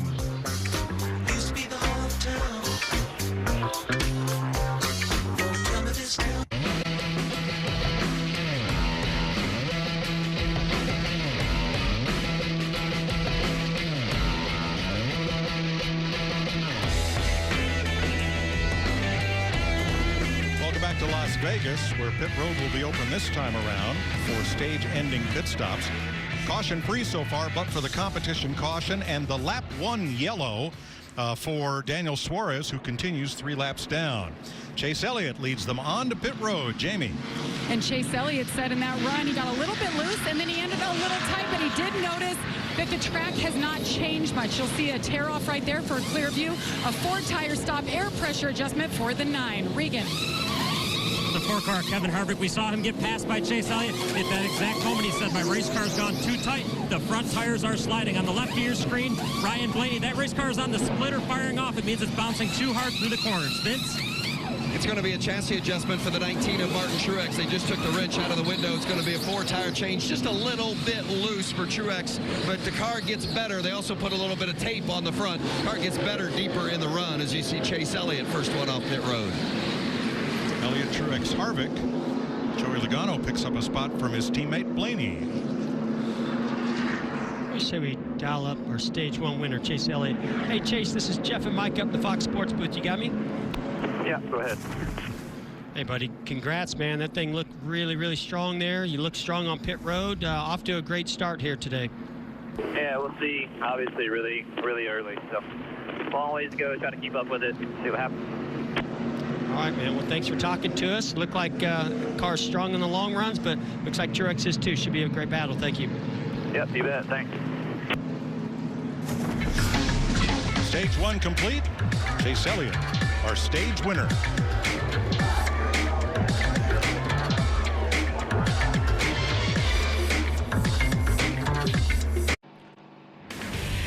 NASCAR Cup Series racing on Fox is sponsored by Ford.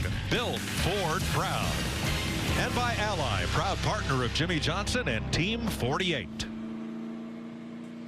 This Friday, John Cena joins the superstars of SmackDown as he returns home to Boston. Don't miss a special Friday night SmackDown this week at 8, 7 Central on Fox. Michael Waltrip, who you got? A couple of guys that were part of that beautiful Miracle on Ice hockey team 1980. And Dave Christian, you've got quite the Olympic history. Your father and uncle won gold in 60. You won it in 1980. What do you think about NASCAR here today? This is craziness. This is exciting. How about those pit stops? Oh, that makes like a line change in hockey look like walking a park. That's fun, right? It's a lot better changing than we do in hockey. I got to tell you something, guys. It took me 462 tries to finally win a race. How long did it take you to score your first goal in the NHL? Took me 7 seconds. 7 seconds. You taking notes, Mikey? Darn it. Wow. That's a bunch of Boston boys. Hey, I know we're in the desert, but you know they do some ice skating out here too. You know. Out here? Absolutely, Mike. Joey Logano, whose sister was a skater, so the parents built an ice rink. And, of course, Joey was on ice early, at the same time his racing career started.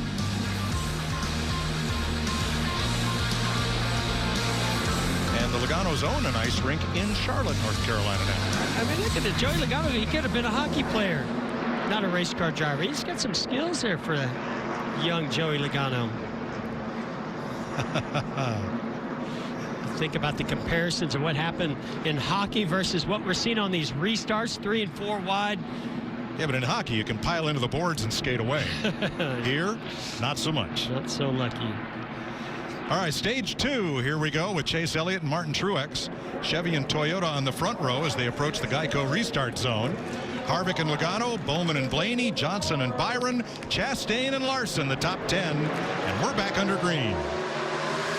See how Chase Elliott does in that inside lane. Every time it's prevailed, but look at Kevin Harvick making a bold move to the inside, making it 3 wide. Oh, not where Chase Elliott wants to be, right in the middle of Ryan Blaney and Truex. Still door. Oh, he's got Logano to push. Be 2 wide in a second. 2 wide, 222 with a push. Man, these restarts are crazy. Still 3 wide all the way back through 4 wide. For a moment there with Chastain and further back. Yeah, that's Stenhouse to the outside 3 wide with the 6 car he drove, or Roush Fenway, who he drove for last year. Well, Jeff, a lot easier to pass them coming up to speed than once everybody's at full speed, right? Well, and that's why they're trying to take advantage of this. This is why they're so aggressive. You see, right there's Stenhouse going to the inside, the 47 car. We've seen and talked about how aggressive he is, but yeah, Mike, you got to keep the momentum up. Every chance you get to make a position, that's a position gain that might stay there later in this race.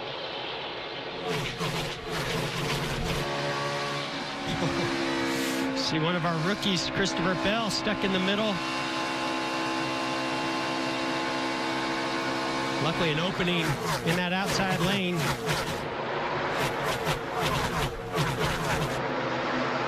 Well, Logano and Blaney right back after it, and now they've got Jimmy Johnson to contend with. Hey, watch out. 7-time Jimmy Johnson is now in, what, 6th position, 7th position? How about 5th? 5th. How about 5th? Wow.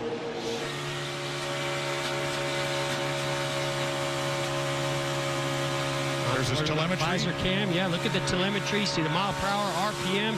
Most importantly, look at the green. That means 100% on throttle right now. Comes out to about 40, 45%. First half dozen single file, then it's Byron versus Larson and Bowman. Matt DiBenedetto for the Wood brothers.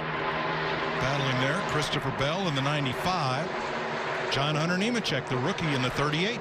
And don't be surprised if Matt DiBenedetto gets into the top 10. That 21 car driven by Paul Menard last year, top 10 in both of these races last year.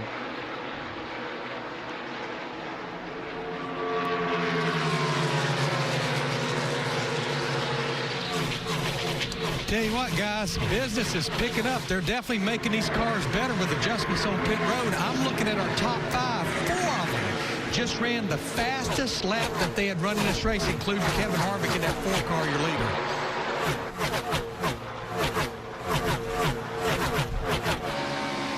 Joey Logano, fastest lap of the race, coming right after the restart. He's currently slotted 4th behind Harvick, Elliott, and Truex. How about Logano, Jamie? And Mike, remember, Joey Logano in the 22 basically has Brad Keselowski's entire team that he's had for many years, pit crew and crew chief included. And on that last pit stop, these boys went to town and showed how good they are. They had a tape on the grill, wedge, air pressure, 4 tires, and they did it in 12.6 seconds. Wow. That's right. Each driver kept his car number, his uniforms, and his spotter. And basically, the 3 drivers all swapped teams at Team Penske. Denny Hamlin. This is probably the biggest surprise of this race so far. He is at 27th, racing Ty Dillon for the spot here. I'm absolutely shocked by this right now. I expected them to roll out of that Daytona 500 victory and keep the momentum going here. Here's a battle for 6th place. Ryan Blaney in the 12. William Byron. These guys have been battling quite a bit today. Having a lot of fun out there.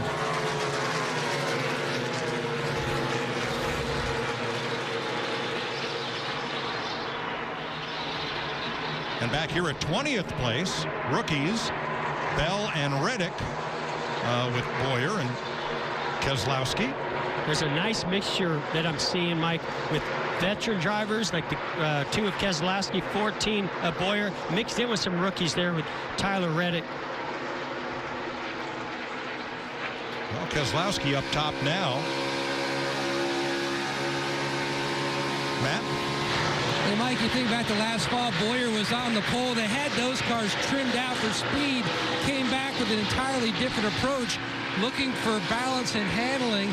He was good in the first practice, but then he was really lack of confidence after the second until he saw the data and said, all right, you know what, we're going to be good on Sunday. But it has not been the case. Boyer has been chasing the race car, not free like everybody else. It's just been pushing horribly. Speaking of free, Ryan Blaney really loose off the corner there. Oh, big moment for Jimmy Johnson. I think that was Ryan Blaney getting to the outside of him, loosening him up, and then teammate William Byron also went by. Blaney holds on to 5th. Let's see this again. So maybe the air is disturbing Jimmy Johnson from the 22. Here comes the 12 of Blaney to the outside. Kind of, yeah, didn't really loosen up Jimmy Johnson, just slowed down his momentum. But you can tell the 12 of Blaney was on the gas, not wanting to lift, had a little bit of a moment as he got out to the wall, and then was able to actually go up there and get to the outside of the 24 of William Byron. Now there's 3 of the 4 Hendrick cars. All 4 are in the top 8, with Chase Elliott 2nd. They were all 11th or better here last September. Kevin Harvick on point after 98 laps in Las Vegas.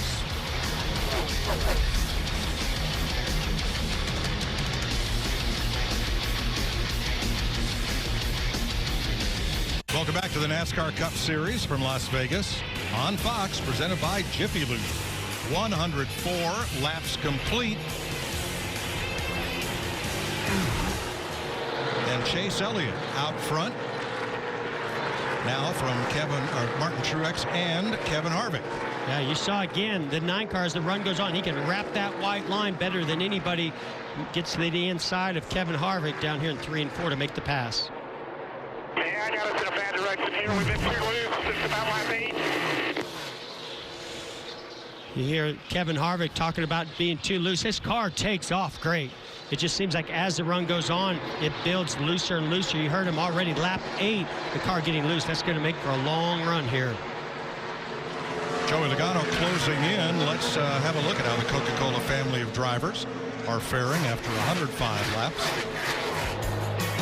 Logano 4th, Austin Dillon in the top 20, then Bubba Wallace, Denny Hamlin having an off day, loose everywhere, and Daniel Suarez had problems on lap 1 he hopes to rebound from. We've been seeing a lot of teammates battling.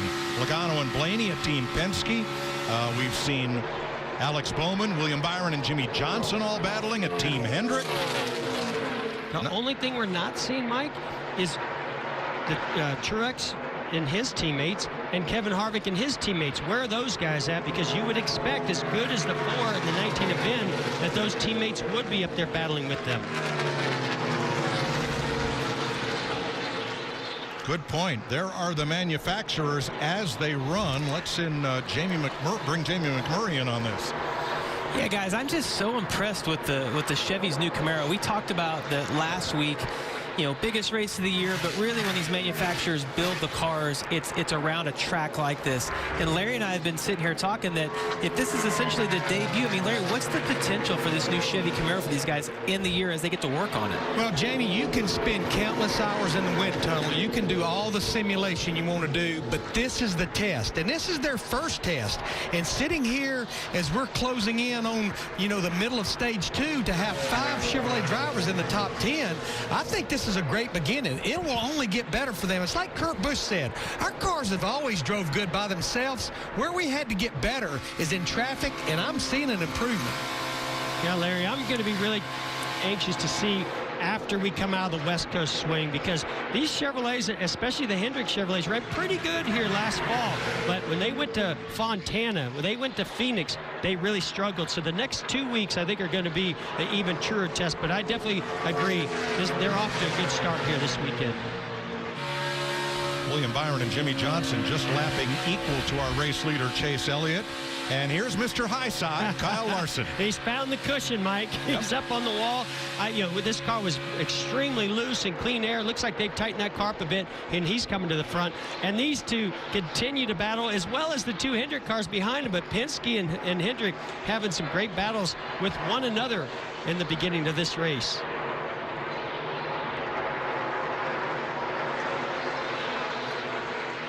Christopher Bell back at 27th place now in the 95. When we talk about the talent of the rookies this year, Bubba Wallace. Whoa! Are you kidding me? How did he save that? Woo! I mean, you know, the air definitely for Bubba Wallace's front bumper forced him to get sideways, but what an incredible job by that young rookie. That dirt track experience for Christopher Bell definitely paid off right there. He only lost 2 positions. That's hard to believe. I can't believe that. 111 laps complete. Chase Elliott, your leader.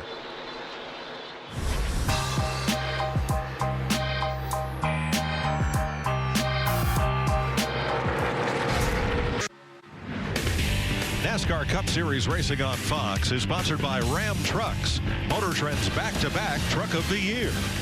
And by Credit One Bank, the official credit card of NASCAR, perfect for race fans.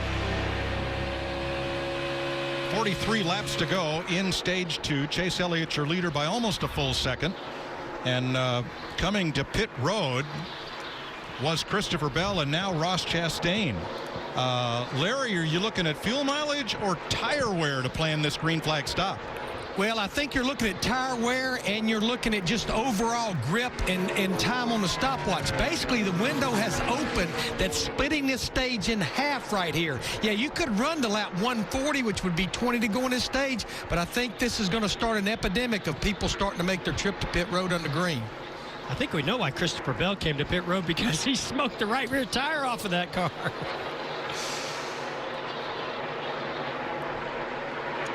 Vince? Yeah, you guys talking about the 6 of Ross Chastain when he came in. He's just been battling loose the first stage and then was too tight.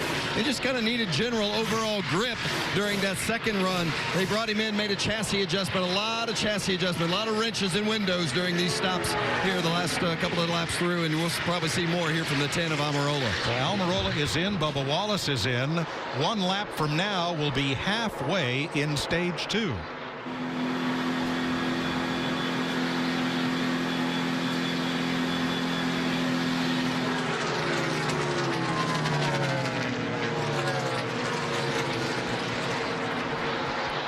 Looks like 4 tires for Almirola. A little adjustment in the right side window. Kurt Busch headed for pit road.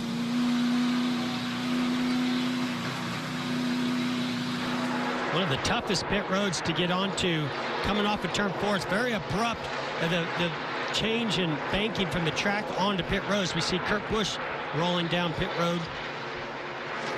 Leaders stay out this time. Going to run a few more before they come to pit road, but Alex Bowman peels off and comes to the pit lane. Also a very slick pit stalls. They're concrete, but this concrete here seems to be a little smoother than some of the other tracks we go to. Larson behind Bowman on pit road, along with Kyle Busch and Reed Sorensen. Matt? Very consistent day for Alex Bowman in the 88 car. Now, by himself, he was on the free side, but especially over the bumps would upset the race car and push him to the tight side. Vince on the Toyota of the 18 of Busch. Well, and Kyle Busch had to start at the back of the pack, and he has really been dealing with that dirty air as he's come up through traffic through much of the afternoon. They made major adjustments on the last stop with air pressure, wedge, and tape. Not as significant a changes this time for the 18, Jamie. William Byron doing a great job in that 24. They just made that chassis adjustment there, a 4-tire stop. Regan. Kevin Harvick in the 4 car. They've been bouncing back and forth between loose to tight. They're trying to find that happy medium with the race car. He's had speed, but it hasn't been perfect yet. Denny Hamlin gets blocked getting into his pit as Jimmy Johnson was exiting. Boyer is in. Keselowski is done. DiBenedetto leaves as Blaney comes in. Denny stays going from bad to worse. Going to be a costly stop for Hamlin. Jamie. And the 22 of Joey Logano in his box. Been running the top because he's just too loose. That's what he's been fighting all day. They wanted to fix him up. He was losing some time. Regan. Ryan Blaney's car fires off on the splitter too hard after 15 laps, so he is very happy with that race car. Leader Chase Elliott exits the pits. Ricky Stenhouse has taken over the lead from Austin Dillon, Tyler Reddick, John Hunter Nemechek, and Ryan Preece. Ty Dillon and Corey LaJoie, who got the free pass at the last stage break, they have yet to pit. They're our race leaders. Martin Truex back in 8th is the first of the cars that have pitted. No signs of Stenhouse Jr. coming to pit road this time, still running that high lane. Ryan Preece getting service while his teammate Ricky Stenhouse tries to stretch the mileage out.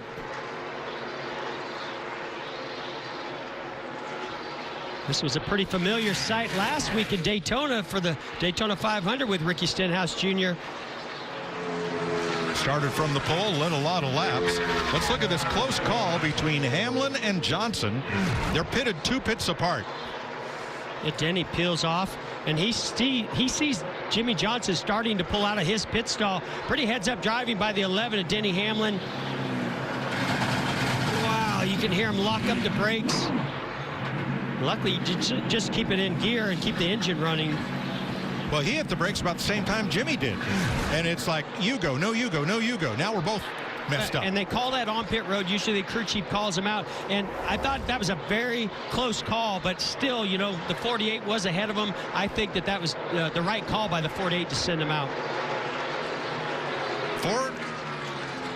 For the lead, Austin Dillon, Ricky Stenhouse. Dillon wants to lead a couple of laps here before his pit stop. There are now 6 cars on track that have not pitted, including both of the Richard Childress cars. All right, 1 of 2. Tyler Reddick hits pit road. And here comes Austin Dillon. You see hand out the window, signaling to any cars that may be behind him that he's coming to pit road this time by. Stenhouse still out on track.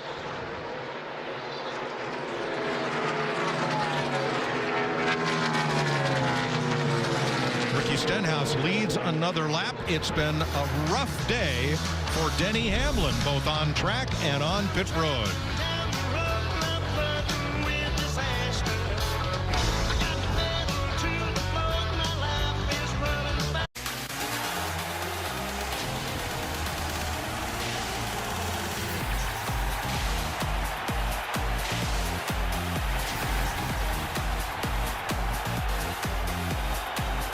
.133 laps complete. Ricky Stenhouse stays on track and out front.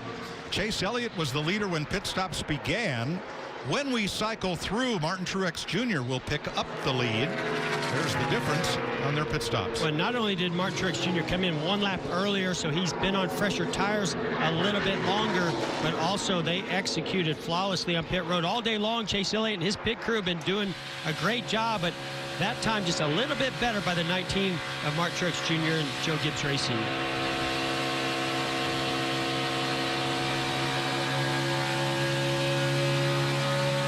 Ricky Stenhouse out in front of John Hunter Nemechek by 6, but catching the eye of Jimmy Johnson when this happened.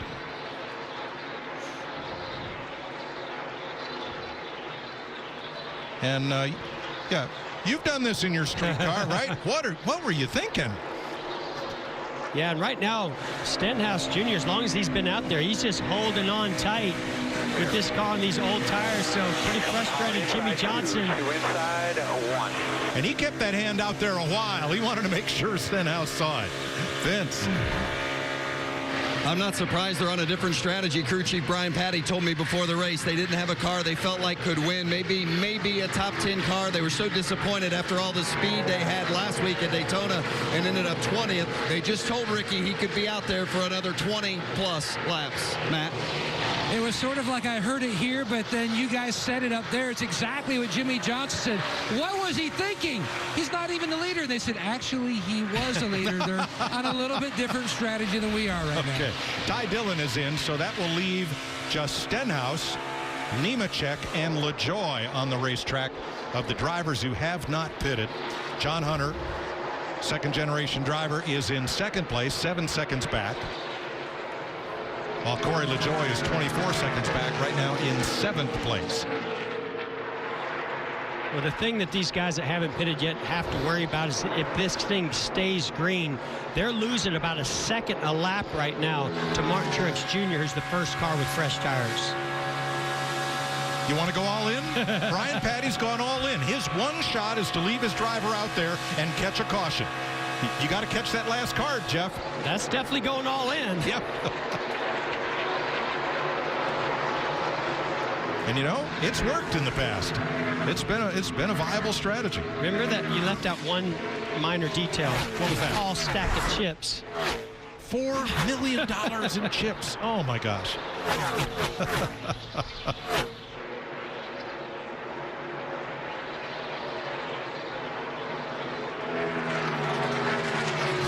So here's the difference between Ricky Stenhouse on worn tires and Martin Truex Jr.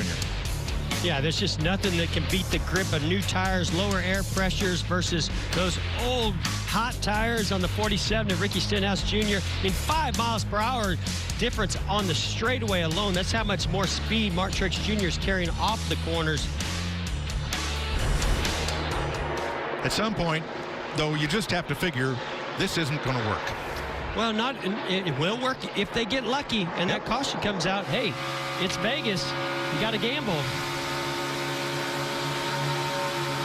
Of course, you know how gambling's been working out for me lately, Mike. Not so well.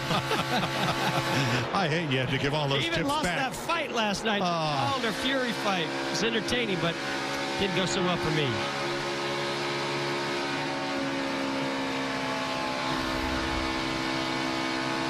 Lower right are the pit stop lap numbers when the last 5 cars pitted.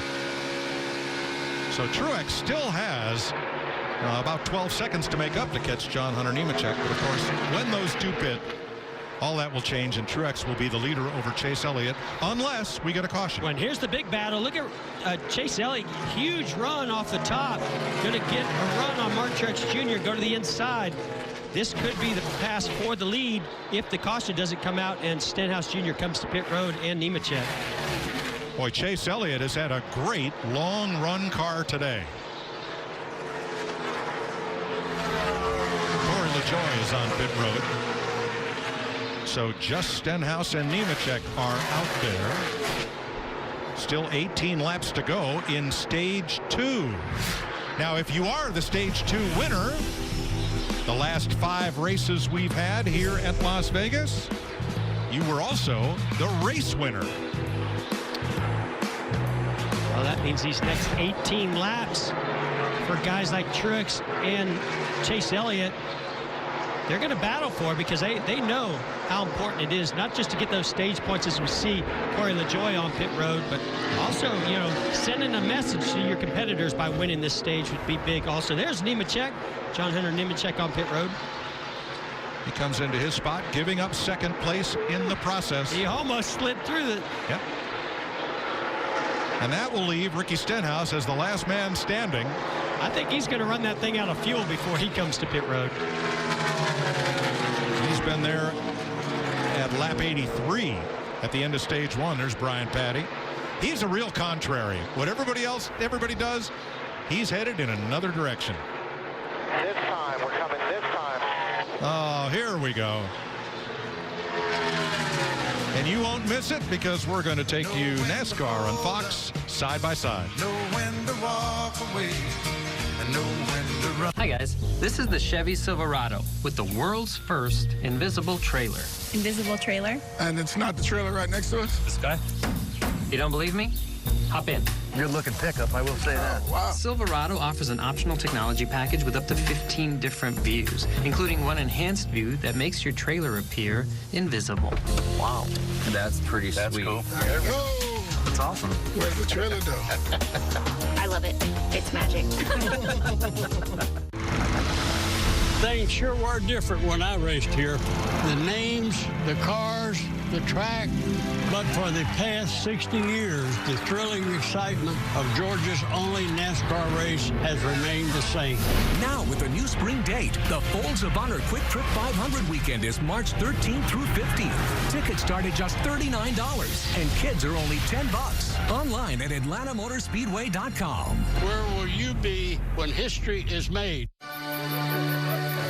Honey, where's our limo? We're not getting a limo. Well, I thought you were going to get a car that was classy and elegant. Oh, we are. And this one's got over 700 horsepower. Great, because I'm driving. You're fanatical about NASCAR. Geico's fanatical about saving you money on car insurance. 15 minutes could save you 15% or more. Proud partner of NASCAR. I am back. After months away, I return. I am the 2020 NASCAR Cup Series. I am NASCAR.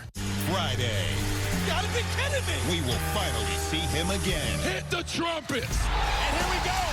John Cena. Chaos on SmackDown! There it is! The man, the myth, the legend joins the superstars of SmackDown as he returns home to Boston. The power of Cena! This is awesome! A special Friday Night SmackDown, Friday at 8 Eastern on Fox. Chase Elliott, Martin Truex, just a couple car lengths apart for the lead with 13 to go in stage 2. And unbelievable, but they're coming up to Denny Hamlin to lap him. Been a horrible day for Hamlin. Car has been super loose. The back end wants to turn around and pass the front, going into the corner, coming off the corner, and then they had the trouble on pit road as Hamlin tried to get in his pit while Jimmy Johnson was leaving.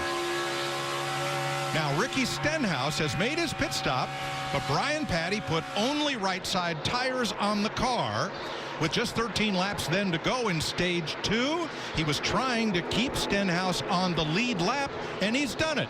He has so far. We've still got 12 laps to go, or 10 laps to go in this stage, and he's definitely not liking the grip with those 2 tires on the right side, but he might just make it over this next 10. Here's a battle for 5th between the 22 of Joey Logano, the 4 on the inside of Kevin Harvick.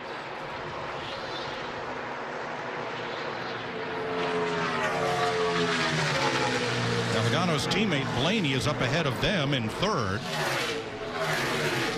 So that little intramural Penske battle has kind of separated for a while now. Jamie. Just a little update on the 22. They've been decent today, but definitely going in the right direction. Crew Chief Paul Wolf told me this morning this is going to be a great test of their communication, how well the offseason has gone since they've gotten to know each other, what Joey needs and what kind of adjustments really give him what he needs. And they have adjusted the heck out of this 22, and Joey said, we're going in the right direction. The car is good. All right, he is in 5th. Meanwhile, his teammate Brad Keselowski is back in 14th place. Now, that's 4 spots higher than he was at the last restart. Where do they go to pass? They get a run on the top to 3 and 4 and hopefully get by them on the front straightaway, but it's mostly setting it up in 3 and 4 and hoping to clear it early into 1. Yeah, once you get that far back in traffic, you got to figure out where you can make your moves. That's great information. Here we go back up front with top 4 positions. There's William Byron in the 24 running a really solid 4th place today. And Denny Hamlin up there is doing a nice job. I think they've made some improvements to that 11 car because he's been able to fight off these leaders and stay on the lead lap. And Hamlin needs to do that for 7 more laps to get to the end of stage 2. Whoa, 3 wide as they go around a lap car. And that was Quinn Houff. Remember, we've shown where the 9 of Chase Elliott really likes the inside line, and that's what Denny Hamlin's doing, taking that line away from him, making it really challenging for Chase Elliott to make this pass. Oh, and Truex gets right to the bumper of the number 9. As he goes back to the bottom of the racetrack. Hamlin trying to stay on the lead lap. That time Denny Hamlin went to the top side. He knows that Chase Elliott runs that top side down in 3 and 4, the bottom in 1 and 2. I mean, he's just trying to block every move he can to try to stay in the lead lap so they can make more adjustments. That's allowed Ryan Blaney to close up on these 2, getting to the rear bumper of Mark Truex Jr. Ask anybody out there, who's the hardest driver to pass? Most everybody will say Ryan Newman. We know he's watching. He's recuperating. We're so glad that he is out of the hospital and on the mend. No timetable for his return, but he wears that as a badge of pride. He's going to race you hard. We can't wait to see him back at the racetrack. Ross Chastain doing a great job filling in, currently in 14th place. We're definitely thinking about you, Ryan. Sending our best. Hope you're watching. Here's Chase Elliott finally getting that run to the inside of the 11. Denny Hamlin. Now Denny Hamlin, just a few laps to go in this stage, is hoping he can be that first car 1 lap down. Oh, Denny not done yet.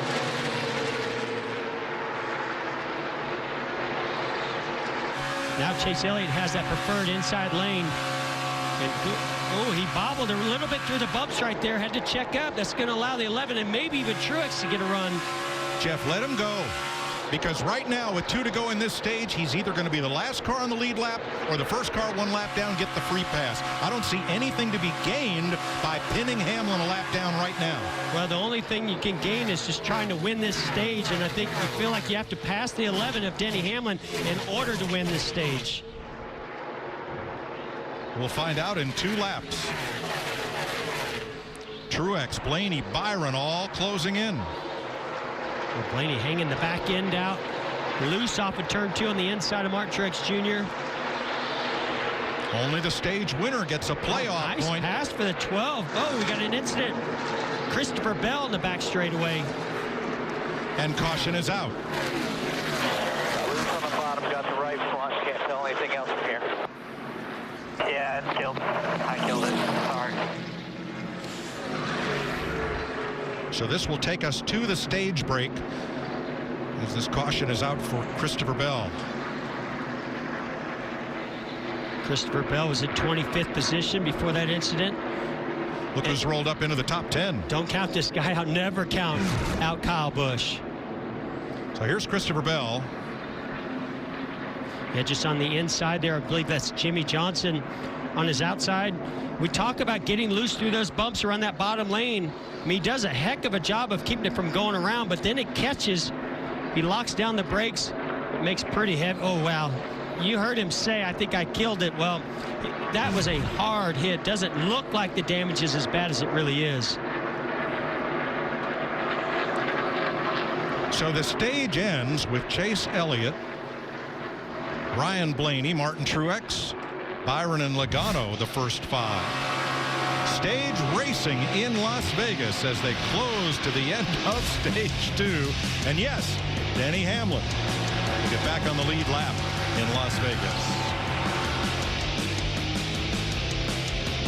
Coke Energy, the energy you want, the taste you love. You're watching NASCAR on Fox. Thanks, Bubba. Thursday on FS1, buckle up for one of the most intense rivalries in college hoops as Indiana take on the Boilermakers at 7 Eastern.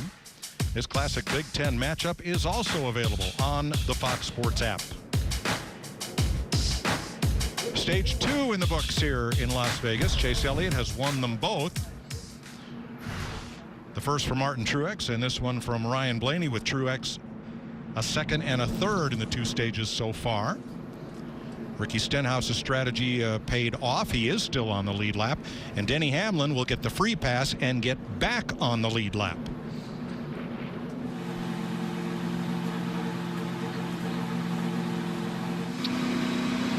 Yeah, Mike, you have, no matter how your day's going, good or bad, you have to battle. You have to fight. You can't give up, and that's why the 11 team at Denny Hamlin's is so strong, and don't count them out of this yet, just like we were talking about their teammate Kyle Busch. These guys on pit road getting ready to go after it. Pit road's been kind of the decider on who comes off pit road this so far today. Here they come, Jamie. 24-year-old Chase Elliott having a heck of a day, a heck of a race. Car is good, said it's okay. He's running the right front off of it. So 4 tires will be helpful. Fuel, no adjustments this time. Meanwhile, the 22 of Joey Logano said he really likes the direction they've gone with the changes. Car's getting better in the 24s then as well, Regan. Well, the normally very fired up Ryan Blaney has been calm, cool, and collected on the radio all day long. Needs a little bit more help firing off still with that race car. Good otherwise, Vince. 19 of Martin Truex, the winner here last fall. He just can't get off the bottom. If he gets off the bottom, the car just gets too loose. They don't want to make big changes, but they know if he's going to win, he's going to have to be able to get off the bottom. Here's the race off pit road, sponsored by Ram. Martin Truex up 2. Chase Elliott loses 2 spots. Joey Logano and Kyle Busch gain positions on pit road. That puts Busch, the series champion, as high up as he's been all day. First time he's been up into the top 10. Well, let's dial that. Martin Truex Jr. won the last race here in September, finished 3rd in that stage, but he's leading off pit road. Hey, Martin, this is Jeff and Mike up in the booth. You got us? Yeah, I got you, Jeff. Well, man, what a battle you guys are putting on out there. It's been fun to watch. Your car looks really strong on the long runs. You guys have been really strong on pit road. Tell us about how your day's going. Yeah, hang on a minute there, Jeff. I got to pit again. Ooh. Yeah, pitting this time, please. Pitting this time. Sorry. Oh, man, That's right. Not good news Well, for we'll Martin get back Truex with him. Jr. there. So we'll let him go. That voice you heard was James Smalls, his new crew chief this year. We'll update the Truex story when we come back. Here is your Stage 2 winner.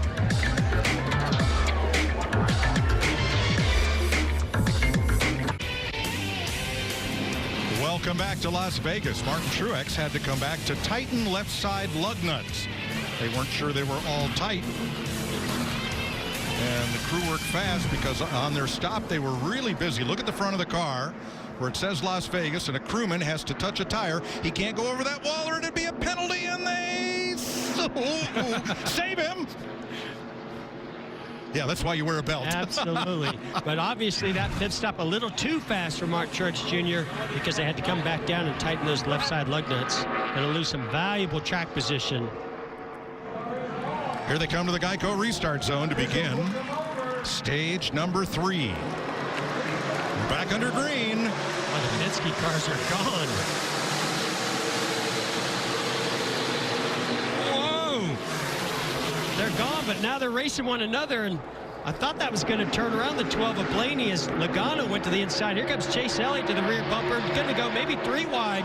Wow, what a pounding he gave Logano there. Byron up the outside, 5 wide. Whoa.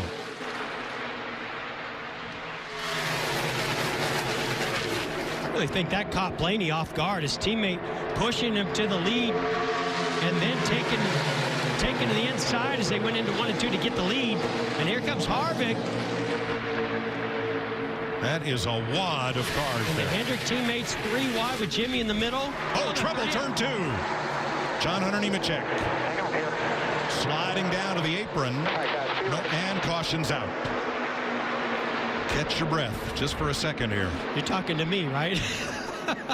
Yes, I am. Now, he had just taken the wave around to get back on the lead lap, which means he did not pit during the stage break. Now, he'll be in the middle of your picture. Oh, here he is, right here in the middle. And you can see there's just a tremendous amount of dirty air as those cars are stacked on either side of him. His car gets very loose, long slide, stays in the throttle, keeps it out of the wall. Maybe a little damage to that splitter and those tires. Boy, these restarts are equal or more thrilling than last week at Daytona. You can do more in a jiffy. I am back. After months away, I return. I am the humble beginning for some and the triumphant return for others. I am where seasons are made and history is written. I am a year-long, furious journey. And in the end, the one name forever etched in history is anyone's guess. He is joining elite company. Proud of you, buddy. I am the 2020 NASCAR Cup Series. I am NASCAR. Under caution here in Las Vegas. Monday night in Daytona, Ryan Newman trying to get pushed to a Daytona 500 win by Ryan Blaney. Goes up in the air and then hit by Corey LaJoie. But thanks to NASCAR's ongoing safety improvements in these cars, Newman is out of the hospital and recovering. Here's Larry Mack. You know, Mike, one of the integral parts of these cars as far as safety is the roll cage. And the basic structure has been about the same for a number of years, but a couple of changes have been made over time is the halo bar, the bar at the top of the car. It has been actually widened out, especially on the left side to get away from the driver's head. But back in 2009, Ryan Newman had Carl Edwards come down on the top of his car at the finish of the Talladega race, and they added this bar, and guess what they named it? The Newman bar. Certainly that was a contributing factor. Newman is the only college engineering graduate. He went to Purdue in the driver corps of the Cup Series. And so when it comes to vehicle dynamics, well, that was his major. He knows what he's talking about. Ross Chastain in that car in 20th place. And I love that the team kept Ryan Newman's name on the door and on that back window. Logano Blaney up front, take the green flag, and Elliott pokes out right away.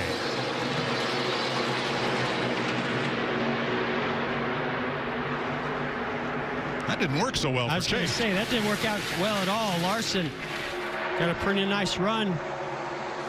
Here we go again. Now, look at Truex already up there, but they're 5 wide, a little bit further back. Harvick's been really strong on these short runs. Curious if he can get to the right rear quarter panel of Logano, and he does. See Jimmy Johnson side drafting with Ryan Blaney. And these restarts, they're just getting more and more intense on every one of them. Still a lot of 3 wide mid-pack. Jimmy Johnson up for third. Jamie Mack, what are you seeing in this restart? Guys, it's the craziest thing. It's the guy in third place has actually been the leader when we got back to the start-finish line on the last 2 restarts. I'm keeping track of that because we've talked about how wild these restarts are, and if you want the inside lane or the outside lane, I got to be honest, I don't think anybody before the race start would have said, I want to line up in third. No. Jimmy Johnson outside Chase Elliott, teammates fighting for 4th. You know, Mike, we talk about the implications when you have an incident on pit road like the 19 of Truex, and you get further back in traffic, and it's things like this that happen. You see, he gets wide off, I believe that's turn 4. And we've seen when you touch the wall like that, doesn't take much, and boy, he got it pretty good. That's going to be a tire rub. He's going to have to get to pit road before that tire goes down. Second place, Harvick and Blaney. And all because 1, maybe 2 lug nuts were not tightened on the pit stop. It's all, you know, it's so orchestrated of what these teams have to do. Is these two are, we got a little bit of contact between Harvick and Blaney. I don't know if Blaney was just not in control right there, or he tried to slide in right to the rear bumper of the 4 Kevin Harvick, not to lose any spots there, but boy, that was almost big. Now, you're the expert, but I don't know if Harvick would have called that a little bit of contact right then, right there. I can tell you one thing about racing with Kevin Harvick. He'll race you the way you race him. And when something like that happens, he's not going to forget it easily. Car in the wall, turn 4, and it is Truex. Caution. Hold it up, I still got them coming. I got one more right here, one more. All right, now you go down, That's what I was saying, Mike. It's just all it takes is one tiny little mistake like that, puts you further back, get you back on your heels. I learned that, by the way, at the fight last night. And and then, you know, you get in traffic, dirtier air, and you get into the wall. Truex was 14th. And ride with Denny Hamlin. We've just seen over the last couple of years with these flared fenders on the body styles these days, when you make contact either with another car or the wall like that, you have no choice. You can't ride it out. You have to get to pit road right away and get those tires changed and get those fenders pulled out.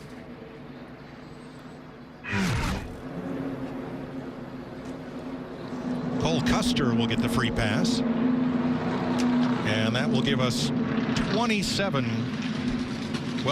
cars on the lead lap, provided Truex is able to continue. Just get the rights on it, you know, get back out there and catch up, right? He's really coming down pit road slow. Just do rights, clearance the tires, and we'll go. So that right front tire doesn't do any more damage if it were to flail apart. Now he's still on the lead lap. He'll have to restart at the back for pitting before pit road was open. And that right front's really causing a lot of damage to the top of that fender.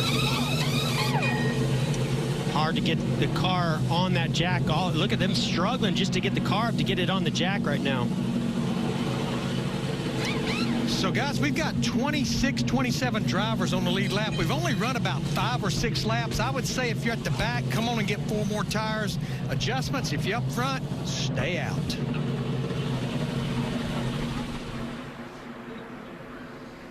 Well, a few of them fainted at pit road, but only William Byron came among those front runners, and he was 7th.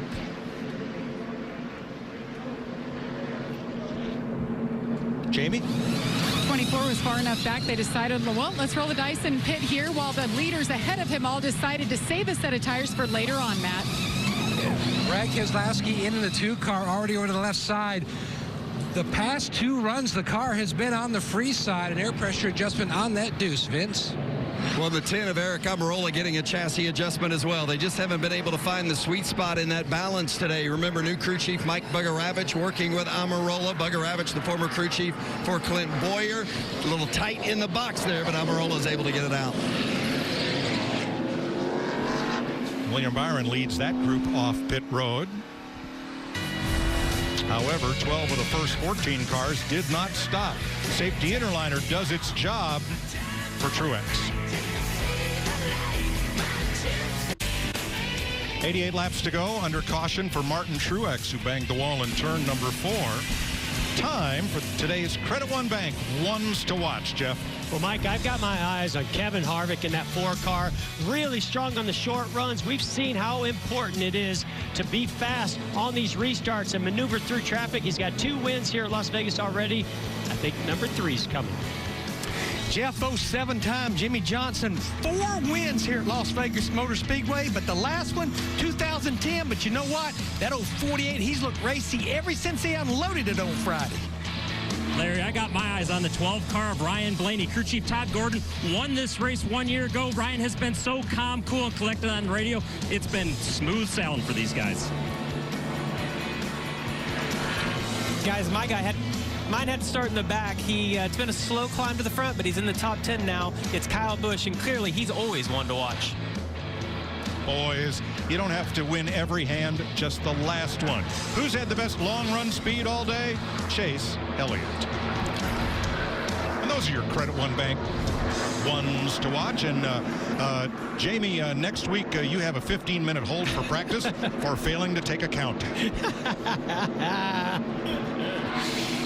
Here's William Byron's radio. I gave up a few there. Sorry about that. Copy. Guess there were a couple more out there that I didn't see. Sorry. Important thing's going to be smart here, William. Copy. I think that's just Chad Knaus thinking he wasn't going to lose that much track position. Thought more would come with him onto pit road. Well, if you're starting 24th, you don't want to just be smart. You need to be lucky. Yes. Here we go. And again, the Penske teammates out front, Logano and Blaney. Austin Dillon to the outside. I believe that's Kyle Busch. Thought there's a little bit of contact there. Jimmy Johnson pushing the rear bumper of Ryan Blaney down the back straightaway. Here comes the 4, Kevin Harvick to the inside. Bold move by Harvick. Now his car's just shown great short run speed all day long, and I like what I'm seeing with him on these restarts, and I like what I'm seeing further back, 3, 4, even 5 wide at times. Kurt Busch in 19th, Hamlin just ahead of him. Well, I thought Kurt Busch looked so good in practice yesterday. I expected a little bit more out of that team today.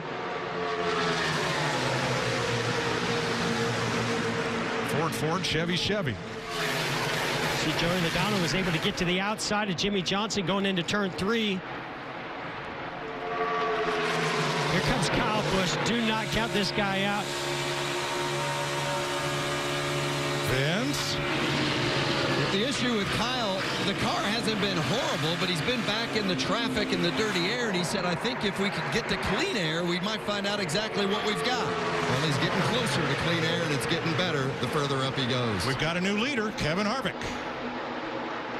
Could see how good his car works around the bottom of turns 3 and 4.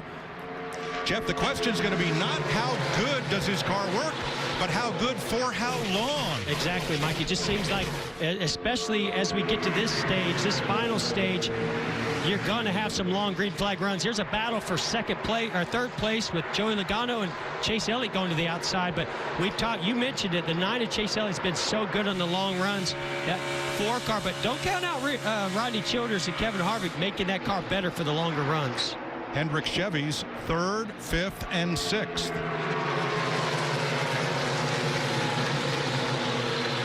And we documented here last fall at Las Vegas Motor Speedway, those Hendrick Chevrolets, all in the top 11. So they like this racetrack.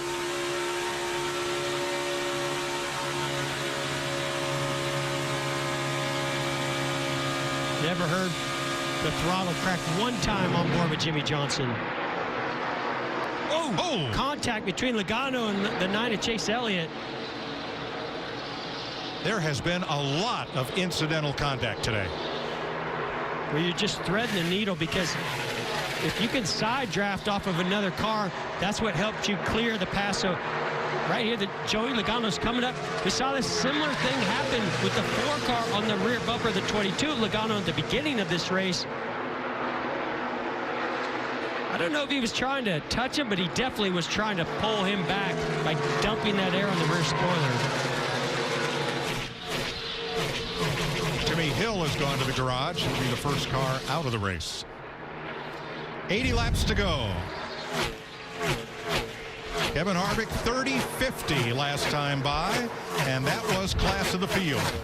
So Harvick has shown short run speed all day, but this, from what we've seen, could be a long green flag run here. See Byron with those fresh 4 tires trying to catch his teammates that are further up front. William Byron is in the best position of those that came to pit road under the caution for Truex.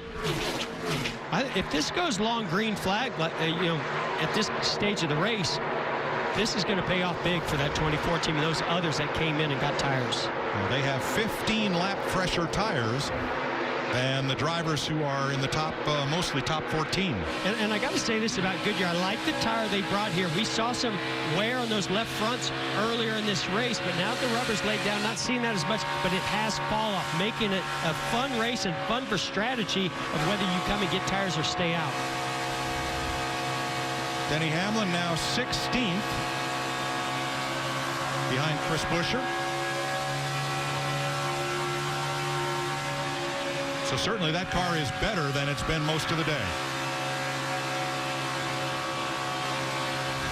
You can see right there, I mean, this is something we didn't see out of Denny Hamlin earlier in this race. He wasn't able to run up top and carry the momentum as you saw him do right there on outside of the 17 of Chris Buescher.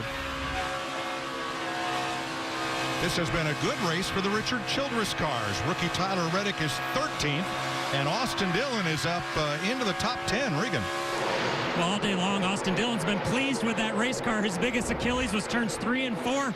That car's coming to him in 3 and 4, and they felt like they had top 10 lap times all day. Now we see him up front in the top 10. Everything is good down here with the 3. And we heard when Michael talked to Richard Childress earlier, he just said he's been really loose. So I guess the track's come to him a little bit, and that adjustment's tighten that car up. Tyler Reddick, the rookie, lead lap, 12th place, having a good run. Last time by, let's take a look at the Xfinity fastest laps. Kevin Harvick remains quickest. Chase Elliott, Ryan Blaney, Brad Kay, and Jimmy J.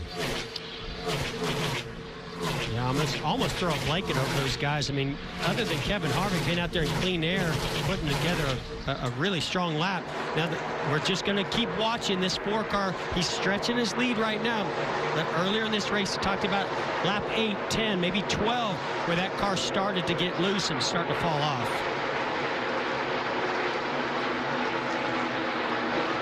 Hamlin's on the move. He's 14th. He is running 31.17. That's only about 0.3 off of Kevin Harvick's pace at the moment. Yeah, and he's still back in traffic too, Mike. I really think that battle he had with our leaders when he tried to stay in the lead lap, I think they made some adjustments. Car was better, but I think that gave him some confidence that we're seeing show up in some speed right now. So Kyle Busch has become our Toyota top performer after starting this race on the last row. Unapproved body modifications for Hamlin, Busch, and Christopher Bell. And there's where they run right now with those 4 cars all on the lead lap.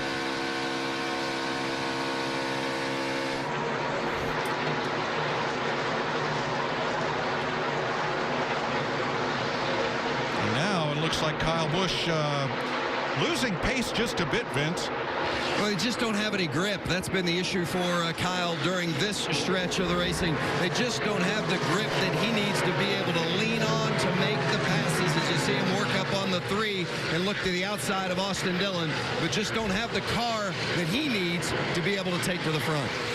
Yeah, and Vince talks about losing grip. What does that mean? Those tires and that body create all that force into the racetrack, the banking, and it gives you a sensation in the wheel and in the seat of the car planted and stuck to the racetrack. But as you start to lose grip, the right front or the right rear starts to slide, and you just can't maintain the same amount of corner speed as you could when the grip is better.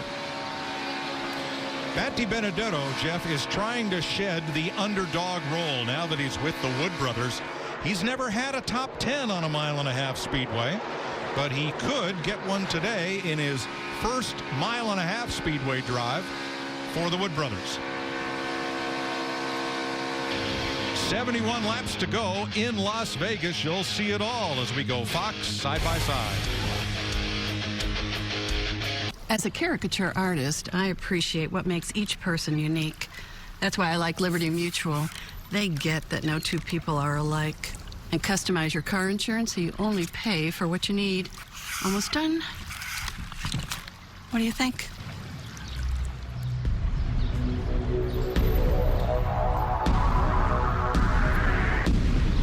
I don't see it. Only pay for what you need. Liberty, liberty, liberty, liberty.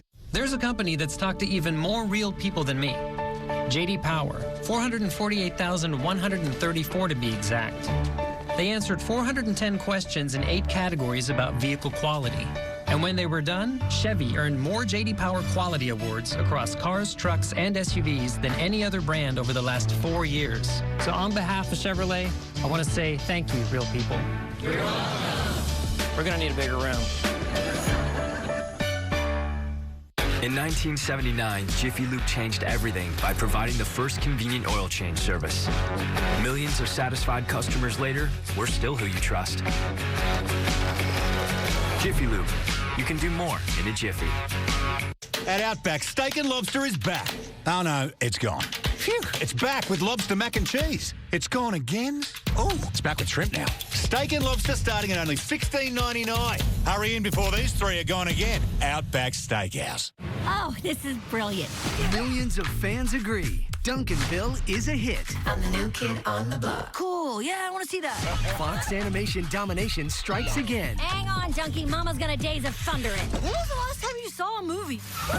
Amy Poehler, Ty Burrell, Rashida Jones, and Wiz Khalifa. You're not here to see a magician. What? But the school board is making our budget disappear. That's clever. That boy a word magician. Duncanville, all new tonight on Fox. I am a party, and everyone's invited, and I am going to keep going until someone drinks some champagne.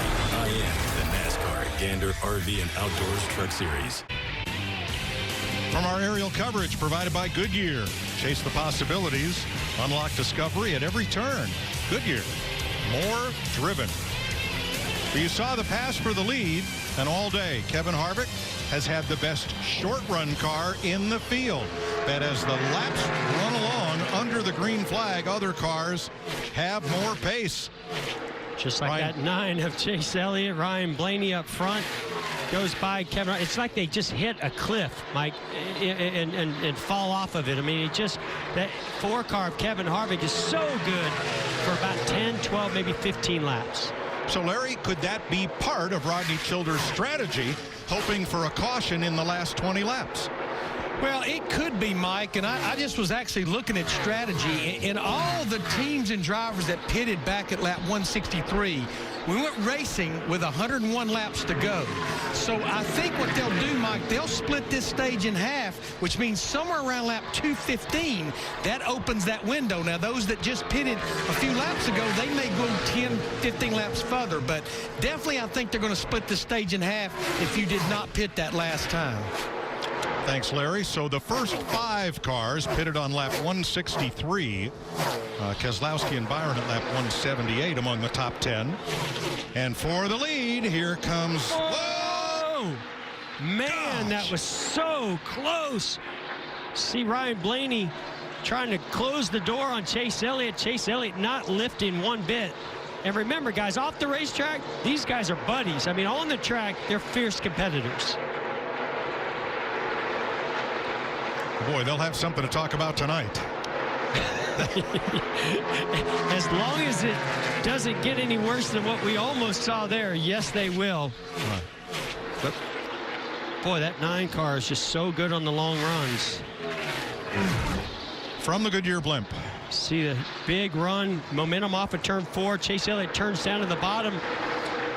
Just looked like Ryan Blaney at the last second was going to try to get down to the bottom also, but Chase Elliott already there. Well, that could have been maybe they didn't even touch. That's just pretty wild. That was just the bumps, the air coming off the nose of the 9. Pretty impressive that the 12 of Blaney was able to hold on to it right there. Meanwhile, Kevin Harvick has slipped to 1.3 seconds off the lead. Regan? Mike, much much like earlier in the race. As soon as he got past from Ryan Blaney, came on the radio, the front tires of that race car are absolutely gone. He said it's plowing again right now. Ryan Blaney up front, he actually got held up by the lap car there. That's what allowed Chase Elliott to get the run on him. Very, very frustrated with the lap cars right now. And that's why he was probably fighting as hard as he was. He knew that he could maybe maintain that lead on Chase Elliott, but that lap car cost him some time, cost him some momentum, and allowed the 9 to close up on him with Chase Elliott. And I misspoke earlier, Mike, talking about the 4 car getting loose. Sounds like they're really struggling with that front grip after they get about 15 to 20 laps on the tires. All 3 of the Penske Fords in the top 6. Brad Keselowski up 11 spots since the restart into the top half dozen. Here's Eric Almirola to pit road. Well, with 59 laps to go, they could make it from here, but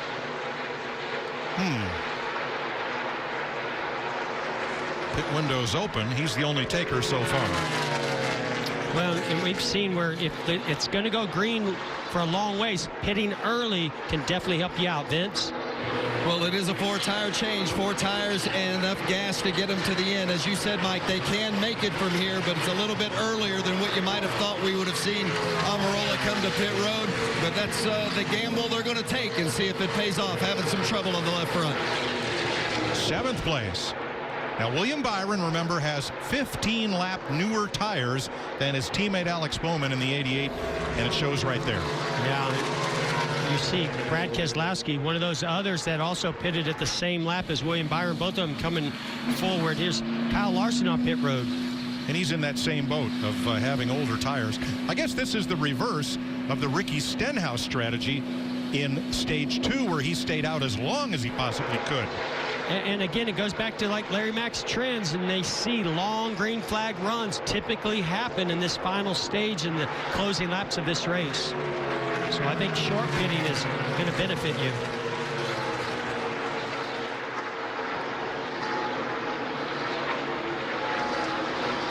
See the 22, Logano, going to the outside of Harvick for third position. Kurt Busch is in, same strategy as his teammate, Kyle Larson. As we continue under green with 56 to go. I thought Harvick was going to be able to get back by Logano.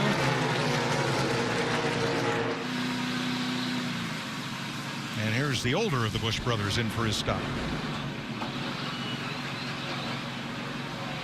Kurt Busch, Kyle Busch, and Riley Herbst, the Xfinity Series driver, who is also from Las Vegas, each donated 100 tickets for military and veterans for this race. Great gesture. Absolutely. And William Byron now closing. Now that he's gotten in some clean air, those older tires starting to really become a factor and slow these guys down. And those newer, fresher tires on the 24, Byron, he's making up some good time, as well as Brad Keselowski right ahead of him as he goes by Kevin Harvick. Keselowski and Byron are the 2 cars in the top 10 with the fresher tires.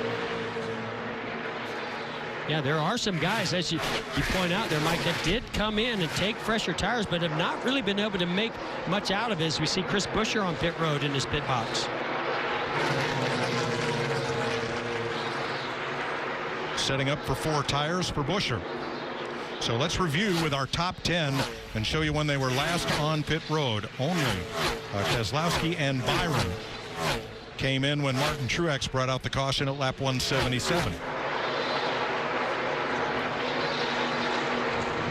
Well, the one thing I'm seeing that's a little bit different than some of these other guys on older tires, Chase Elliott and maybe even Ryan Blaney's in this category, they're able to maintain some really good lap times right now, close to what those guys have further back on fresh tires. Here's Byron and Keselowski even on tires, 4th and 5th. You know, no driver has ever scored his first Cup win at this racetrack. This is a tough track, Mike. I mean, we've seen where, and here comes Kevin Harvick to pit road. This track really seems to lend itself to the highest quality drivers have won championships.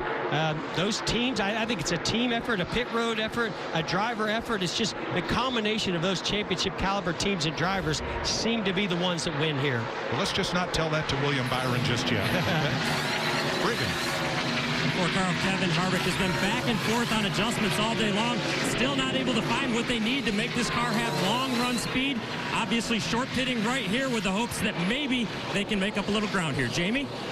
22, Joey Logano, youngest driver to hit 400 Cup starts last week. Impressive run for him. A 4-tire stop. He's just been 1.5 loose all race long. They've made a little headway, but just not where they need to be to compete with the 9, who is your leader. A lot of activity on pit road. And the 24, William Byron, wanted to go ahead and come in also and get those fresh tires. Matt? And Jimmy Johnson's in. Those guys just finishing up service on that 48. Depending on whether he had a car in front or clean air, he was mostly talking about being tight. Jamie. Chase Elliott's led 69 laps today, an impressive run, better than they even anticipated the car would be. A 4-tire stop for him, a touch free, Regan. Ryan Blaney's been happy with this car this run, other than when he got behind Chase Elliott. All of a sudden, he lost the nose of the race car. That meant it stopped turning for him as good as he wanted.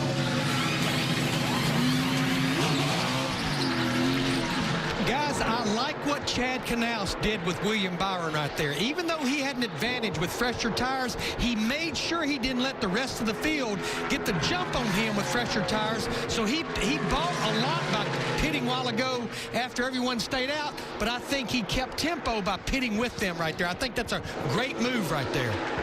Yeah, you're going to lose so much time if you let those other guys come out on fresh tires. I agree, Larry. Brian Patty's going to make a believer out of us. He's got Ricky Stenhouse out there, and his teammate Ryan Preece is in second. Truex, Nemechek, Dillon, and LaJoie, who come to pit road now. LaJoie and Dillon do, so there's 4 cars out there in front on old tires. There's Ryan Preece.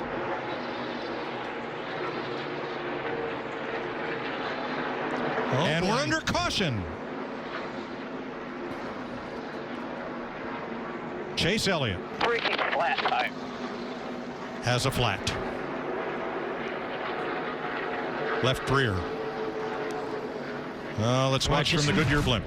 Think about how the cars that have been the strongest in this race have had trouble. Here's Chase Elliott, knows he has an issue, trying to hold on to it. Oh, a little bit of damage to that right rear. Goes around. Don't know if it's a left rear, right rear tire. No, the left rear ended up flat. Not sure if it was the cause. Boy, it's been so tough for these guys that have been so strong today. Jamie?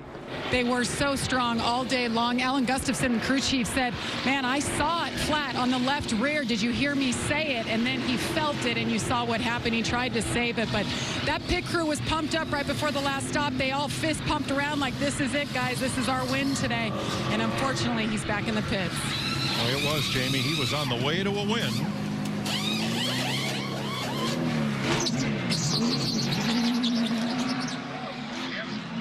And there's the tire.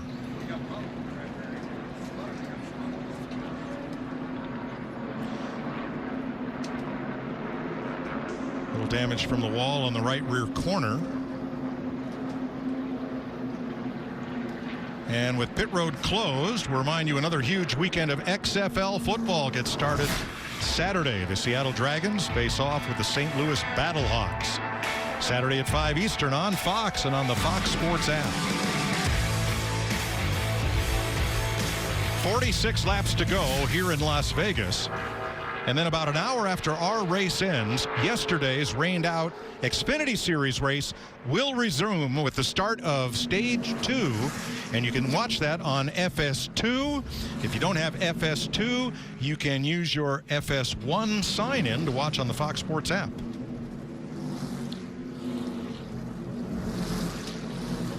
Let's have a look at the Progressive race summary with 45 laps to go. In the 400-miler today, Ricky Stenhouse Jr. is your leader. 21 lead changes among 6 drivers. 7 caution flags for 30 laps.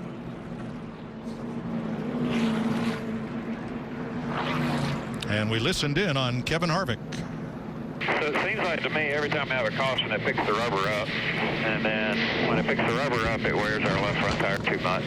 Don't take rubber like it did last time we were here as well. So what little rubber gets put down, it takes it right back up. Now the pits are open, but there may be few takers because the timing of the caution, just as Brian Patty and Ricky Stenhouse hoped for, leaves only 3 cars on the lead lap. If you pit here, you cannot take the wave around. Ryan Blaney will get the free pass, but if you want to get back on the lead lap, you've got to stay out here. I mean, I'm just, this fell right into Brian Patty's hopeful strategy. He knew something we didn't know. Going to lock down these cars that are going to have to take this wave around. So JTG Doherty Racing is on pit road. Left of your screen, Ricky Stenhouse on the right. In that very brightly colored car is Ryan Preece. And John Hunter Nemechek is on pit road as well. Chase Elliott returns to pit road for damage repair.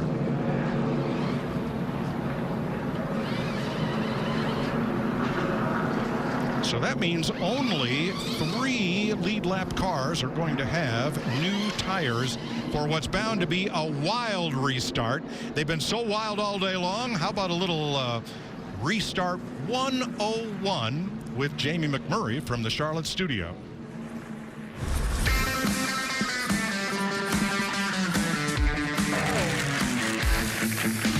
When leading on a restart, it is crucial to put yourself in the best position to protect your spot.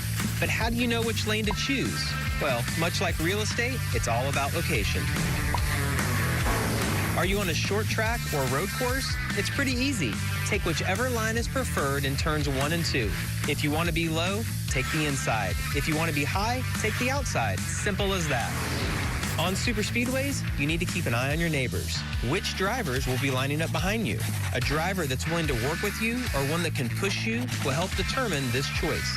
Having a teammate in your rearview mirror makes this decision very easy. Tracks between 1.5 and 2 miles present a whole new set of problems. The rules changes last season meant it became a combination of both the preferred line and the cars in the second row. These variables could change from week to week or even restart to restart, meaning it's harder than ever to find the correct answer. So, you have your line. What's next? On super speedways and some of the intermediates, you give the driver behind you a little wave out the window. They lock onto your bumper and you both take off together. Everywhere else, it becomes a strategic mind game. As the leader, you can take off at any point in the restart zone. Early, late, that's up to you. You're just trying to catch everyone else napping. But if they figure out your strategy, they could beat you at your own game. I just don't know how he colors that fast and stays inside the line. Great job, Jamie McMurray. That was awesome. And I mean, that illustrated and really explained it perfectly. The only factor I would say that we've seen today is we've seen where your teammate is your friend and then they're your foe as they get to turn 1. Oh, Ryan Preece. Something happened on that pit stop, and the second place car is headed for the garage. Regan.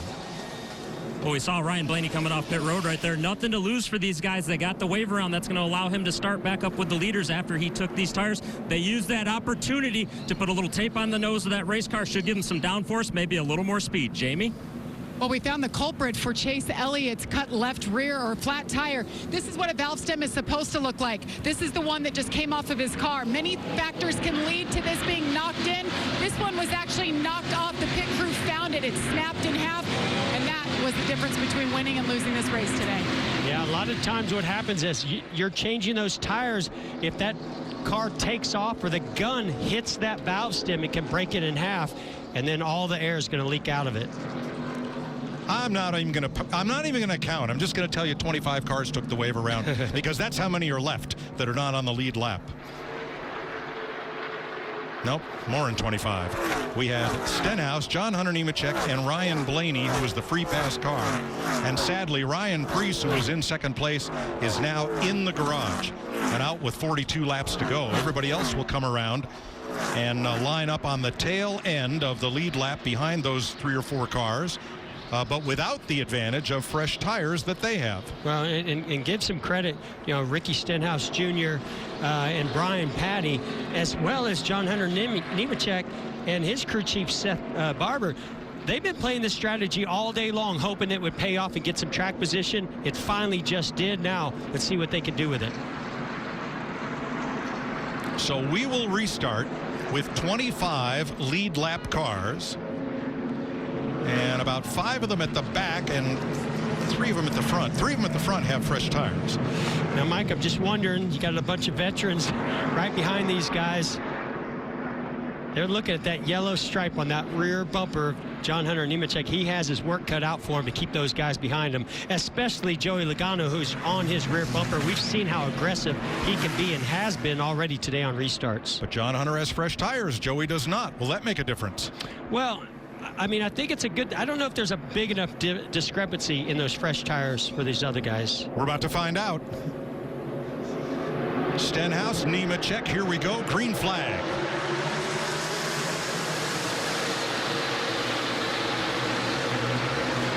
Oh, Ryan Blaney getting to the outside, the 47 of Stenhouse Jr. Middle, still middle, still middle, still middle. Is there enough room for Ryan Blaney to thread the needle as Stenhouse goes 4 wide? And Blaney has to breathe it. There just wasn't enough room for everybody right there. Took Stenhouse a little while to get up to speed down the back straightaway, but boy, once he got that shove and that hole opened up, he shot out there. Logano and Harvick at the front. Stenhouse and Nemechek holding even with the rest of this group.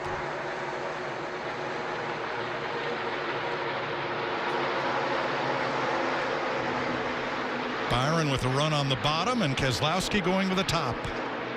Or try to find clean air any which way you can.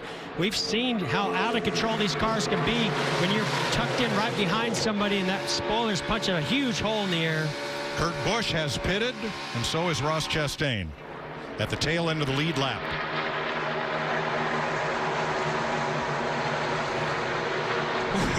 Somebody pokes out to make it 3 wide down the back straightaway.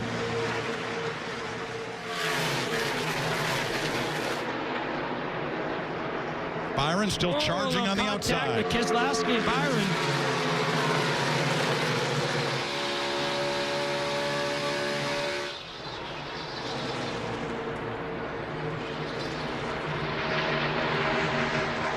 Just no give on these restarts, Mike.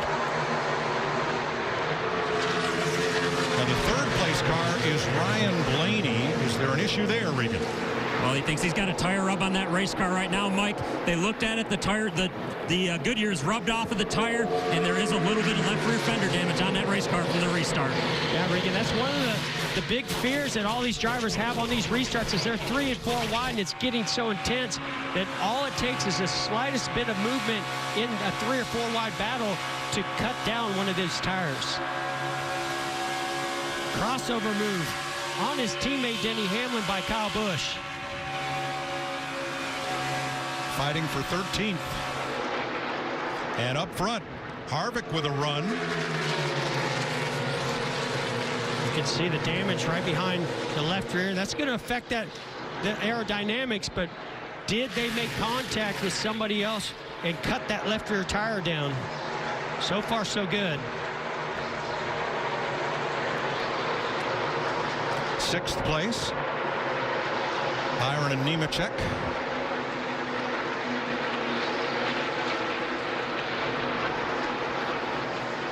Really nice job, John Hunter Nemechek, just learning so much right here. I mean, start up front with all those guys barreling down behind you. That's a tough thing for a rookie to deal with. 2nd race of the year.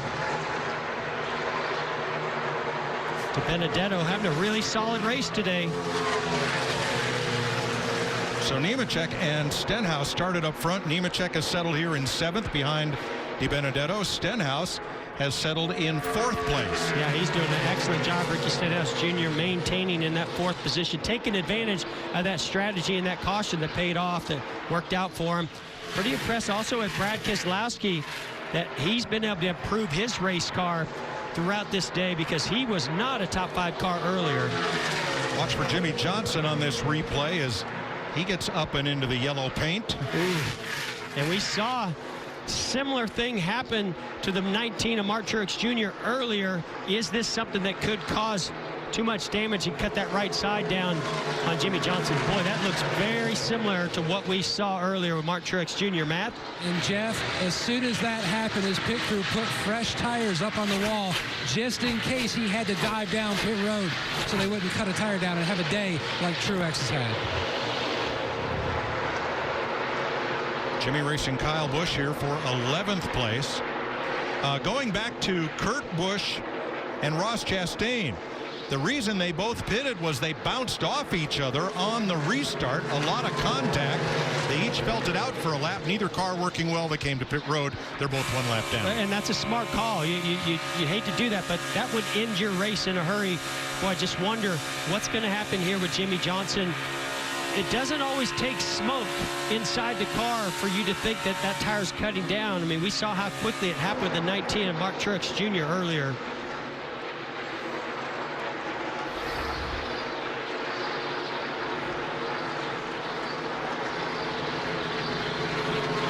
Remember how tight things got on the back straightaway on that restart. Here's the 47. Maybe made a little bit of contact there with the 12 of Ryan Blaney. Yeah, you can see that fender's folded in. Boy, it didn't take much, Mike, for that right front fender to just do a little bit of that damage. But I don't think that's enough to cut the left rear tire. You had Truex there 15th and Tyler Reddick 16th. Blaney 3rd. We're going to take you Fox side by side.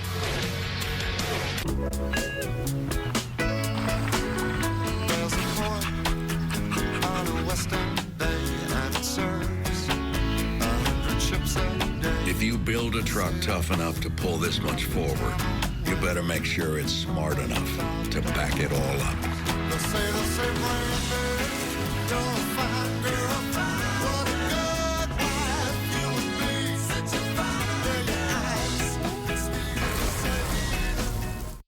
Only Pizza Hut gives you 16 mozzarella bites on a large pizza. See, kids, dreams do come true. The ultimate 2-for-1. The Mozzarella Poppers Pizza. Hurry and try it before it's gone. No one out-pizzas the Hut.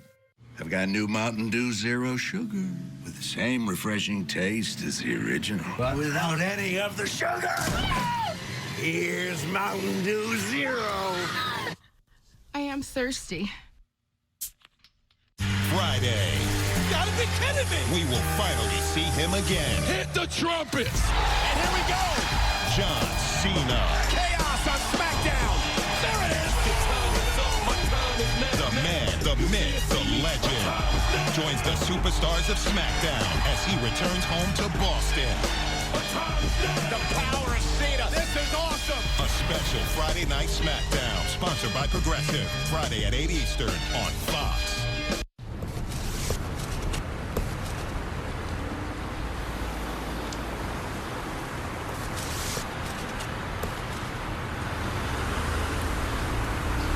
You know what's good about this? Your sign's pointing at my sign, so people are going to look at my sign.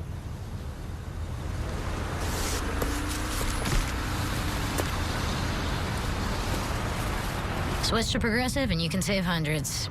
You know, like the sign says. I am back. After months away, I return. I am the 2020 NASCAR Cup Series. I am NASCAR. Welcome back to the NASCAR Cup Series from Las Vegas on Fox, presented by Jiffy Lube. Mike Joy with Jeff Gordon, watching Joey Logano and Kevin Harvick. 3 Fords actually out front, counting Ryan Blaney, with 26 laps to go. And the question will be for Kevin Harvick, does he have enough speed to make it to the distance? Let's first hear about the race leader, Joey Logano. Jamie. And I talked to his new crew chief, Paul Wolf, about Joey this morning, and Paul just smiles ear to ear and says, having Joey as my driver is so refreshing. He's so great with all of our team, with the guys. He's around all the time.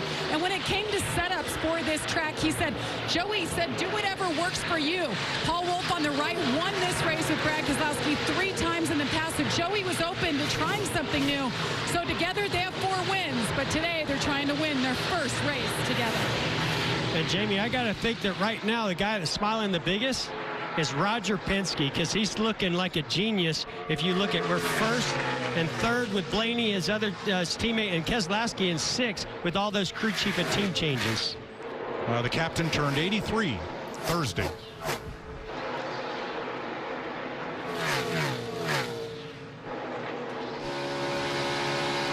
Brad Keselowski in 6th, chasing William Byron. He's about half a second ahead of Alex Bowman, who just had a pretty fierce battle with Matt DiBenedetto to take 7th place behind Brad Kay.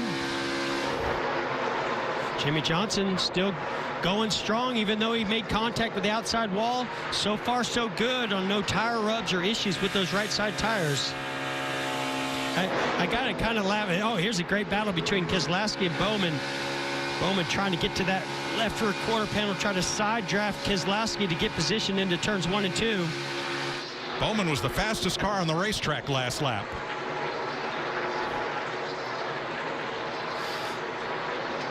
I was going to go back to Jimmy Johnson and laughing a little bit, because after he hit the wall or brushed the wall, a veteran driver knows what that may lead to, and he started running right up against the wall. Ooh, a little contact here with the 38 of John Hunter Nemechek. I don't know if he wants to do any more damage to that right side there, but as a veteran driver, he was running right up next to the wall. He knows if those right sides go down, he's going to be as close to that wall as possible. But now everything seems to be good. He's going back down to the bottom of the racetrack. This race has flown by. It has. Coming to 20 laps to go. Rookie Tyler Reddick we saw there, and here is Stenhouse trying to get JTG Doherty's first ever top 5 at Las Vegas. They have one top 10 finish here. To do it, he's going to have to hold off Alex Bowman and his fast closing teammate, William Byron. Vince.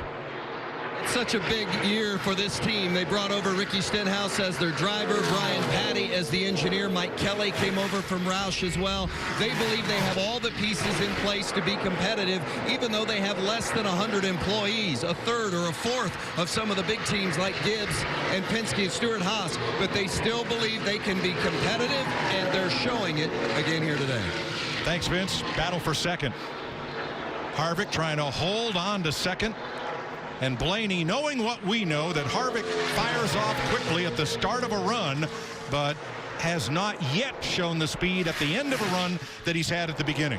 Well, and I was just getting ready to say it. I thought Harvick was holding on a little bit better, and then all of a sudden, and that's all it seems like it takes, just one lap, and the next thing you know, Harvick's car just starts to fall off. So obviously Blaney trying to take advantage of that right now is going to go by and take over second place. Team Penske's Fords 1-2 now. And Alex Bowman working on Ricky Stenhouse for 4th. Thought Bowman looked like one of the best cars. You look at average lap times in practice on Friday, doing a great job hanging in there and making it all work, making some adjustments to get back up there, possibly into that top 5 before this thing's all over, or ends in the top 5, sorry. So Ford's 1, 2, 3, Chevy's 4, 5, 6. The first Toyota would be Kyle Busch back in 11th place. 8.5 seconds off the lead. And Denny Hamlin back at 14th. Truex has rebounded to 15th after bringing out the caution at lap 177. Byron getting to the outside of Ricky Stenhouse Jr. for 5th place.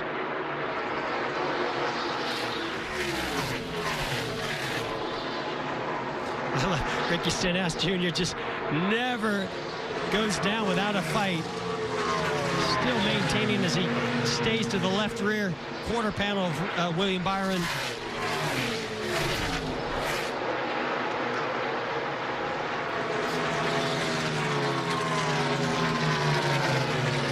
Remember, these two got together in the early laps of the Daytona 500. That's right. Stenhouse got into the back of Byron, sent him into the infield wall in the back straightaway, and first car out of the race was Byron. Looking at this battle up front for the lead, I think Ryan Blaney is the guy to beat here as we come to 15 to go. His car looks a little bit better than Joey Logano. He's been able to watch Joey Logano, see where he's strong, see where he's weak, see if he can take advantage of it. Team Penske finished 1-2 in 2 of the last 6 races here. And the driver who had the best long run speed, Chase Elliott, he had a problem, ended up in the pits and 1 lap down after a flat tire.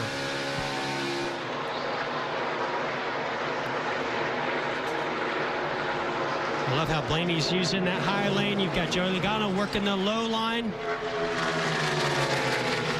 Guys, we've been watching the SMT data on the 12 and the 22, and because Ryan Blaney is running up high, like you see right there, his miles per hour is so much greater at the end of every straightaway. Look how much he runs down the 22 down that back straightaway. Yeah, but is Joey Logano going to move to the top and block it? As he does. You know, Joey's so good at watching his mirror, and Blaney, this is his shot, and he makes it happen, slides up in front of him. Great job to take the lead. Logano looking low. Blaney to hold him off, at least for the moment. That's close. What a great tonic this is for Ryan Blaney. Remember, it was his push to try to help Ryan Newman win the 500 in the last 500 feet that sent Newman airborne and to the hospital. It's been an extremely tough week for Blaney of all the drivers here. Glad that Ryan is on the mend, but winning can be the best medicine. Fastest car on the racetrack is Alex Bowman, and he has taken 3rd from Harvick. Only 11 laps to go, but he is less than a second behind the leaders. Here's his pass of Kevin Harvick for 3rd. Boy, whatever Alex Bowman has found, he is like a rocket ship. Already caught the 22 of Joey Logano. Ryan Blaney's hoping these guys run side by side for a while so he can get away. 10 to go.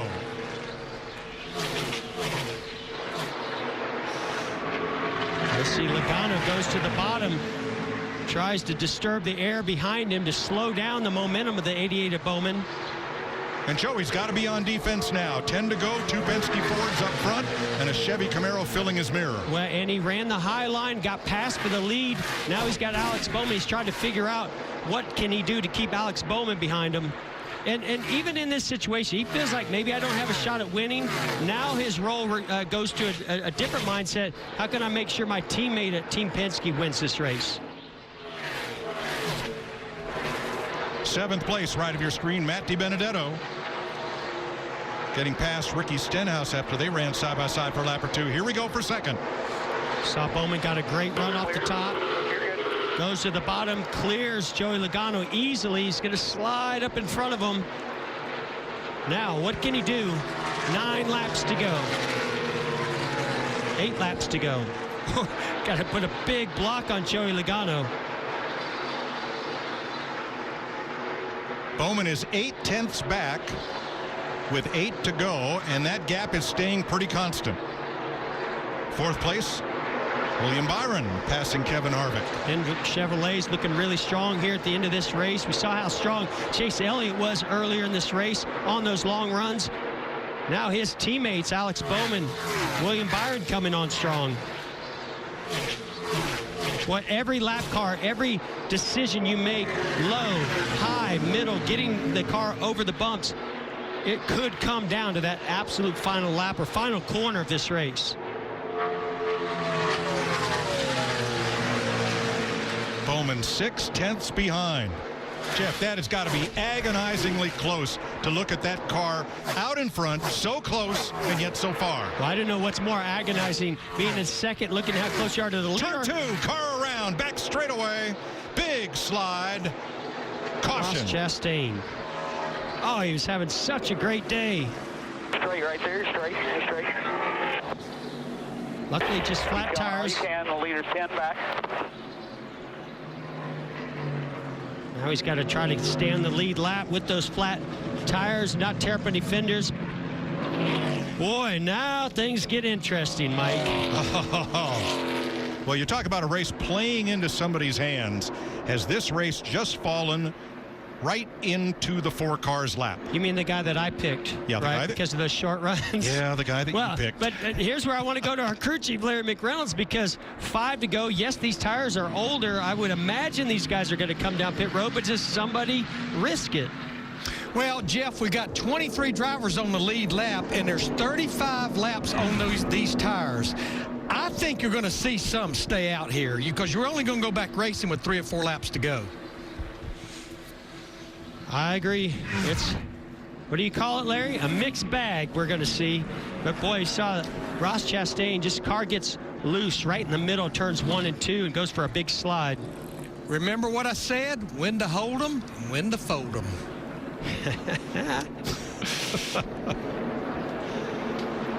Ryan Newman's name on that number 6. Steve Newmark said earlier today, no timetable for Ryan Newman's return. We know he's watching and glad that he is out of the hospital and on the mend. With Ross Chastain filling in, thanks to Chip Ganassi Racing and Chevrolet. The approval for Chastain to drive that Ford came very quickly. Everybody in this sport helps out everybody else. Decision time, Mike. Oh, some do, boy. Some don't. Oh, boy. Logano stays out. Byron stays out. Here's Matt. And hearing the conversation back and forth between Bowman and Ives, there was never really much debate about whether to stay out or pit. The car, it gotten tighter, but it was not tight enough. He didn't have enough stability to run the high side, Regan. No debate on the 12 car. Ryan Blaney, crew chief Todd Gordon said, come on, get on pit road. It's going to be 4 tires for him for the end of the race. Okay, I have 6 lead lap cars staying on track, including Logano and Byron, Jamie. Mike, Paul Wolfe clearly told Joey Logano, pit if everyone else pits. And Joey said, what was that? Do I pit or not? And then he stayed out, and he said, I don't know what you were trying to tell me there. And they said, you have 35 lap tires under you right now. Ooh. All right, well, let me update. 7 drivers did not pit. You see the first 7 on your screen, down to Bubba Wallace, did not stop. Brad Keselowski and Jimmy Johnson will be the first drivers with fresh tires for this restart. Let's hear from Chad Knaus, William Byron's crew chief. All right, homie. Start down the front row with a couple to go. It's on you. I've done all I can for you. It's in your hands now. We've seen some wild restarts today, Mike. Oh. We're getting ready to see it go to a whole nother stratosphere. What's Larry Mack says, my work here is done. It's all in the driver's hands now. Well, I just think of these tires. We heard Rodney Childers talk earlier about how they pick up rubber, these hot old tires under caution. There's going to be a lot of debris and rubber on these tires. Got to get them cleaned up. And then can you get up through the gears, not spin the tires, and get up and get going and keep those cars behind you, not to mention those with fresh tires. Wow, this is going to be wild. Was there ever a doubt Brian Patty was going to leave Stenhouse out? Regan. Well, you could hear the disappointment in Todd Gordon's voice when he came on the radio, told his driver, Ryan Blaney, I thought more cars were going to come. It's so hard, as you know, Larry, when you're the leader, you know everybody's going to do the exact opposite of what you do. If he stayed out, they come in. If he comes in, they're staying out. No question. We're only 7 drivers who did not come in. Lower right, you're going to see the last pit stop by the top 10 drivers. And you see Stenhouse had a little fresher tires than those others back to Austin Dillon and Bubba Wallace.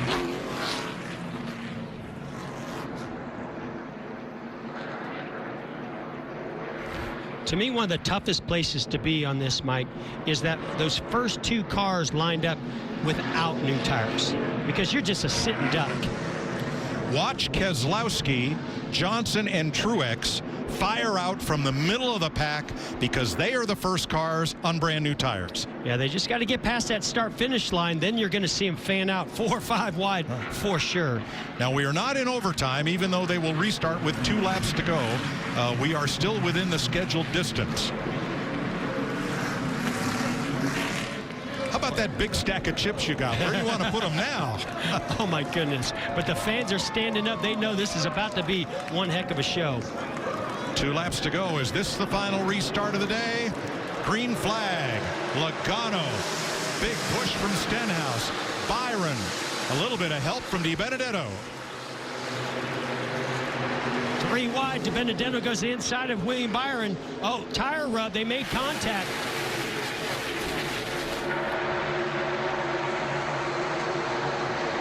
Oh, Jimmy Johnson all the way down the apron underneath Tyler Reddick.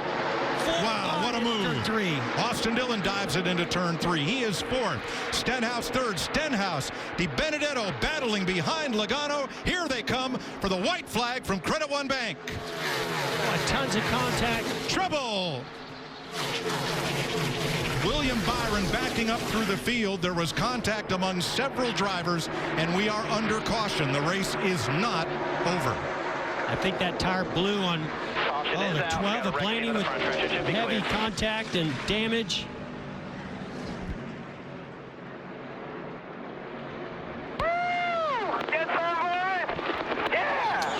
I think maybe the leader had seen the white flag. And race control has confirmed that since the leader saw the white flag under green, the next flag ends the race. That caution flag will do just that. And repeats what he did a year ago here, Joey Logano, but with that new crew chief, Paul Wolf. And what a move by DiBenedetto and Stenhouse battling for second behind them. Great finishes for them. Austin Dillon 4th, Jimmy Johnson 5th. Some happy Joey Logano fans in the stands today. And what a crowd we've got here to see that awesome race.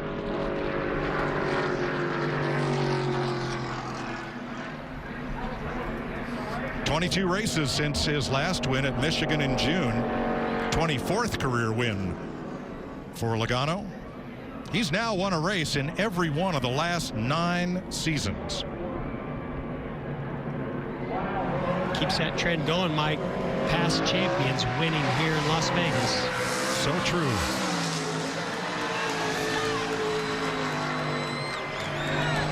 And nobody does a burnout or donuts or whatever you call it this like Joey Logano. Now, William Byron, we know, had a tire rub. We'll show you where that came from. So you see DiBenedetto goes to the inside of William Byron. William Byron already committed to the inside lane. They make contact. That fender rub now is cutting the left rear tire down on William Byron. So let's pick this up coming off turn 4. See Tyler Reddick sliding back. Oh, more contact. As you see Eric Jones, just, everybody's just going for it there. Boy, that was wild and crazy coming off of turn 4. They knew they were coming to the white flag. So Blaney gets to the outside. They're 3-4 wide here.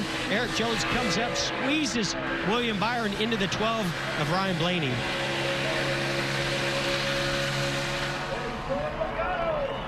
Coming to the white flag. Under green. Yeah, no doubt that was before the caution came out. So Joey Logano, our winner.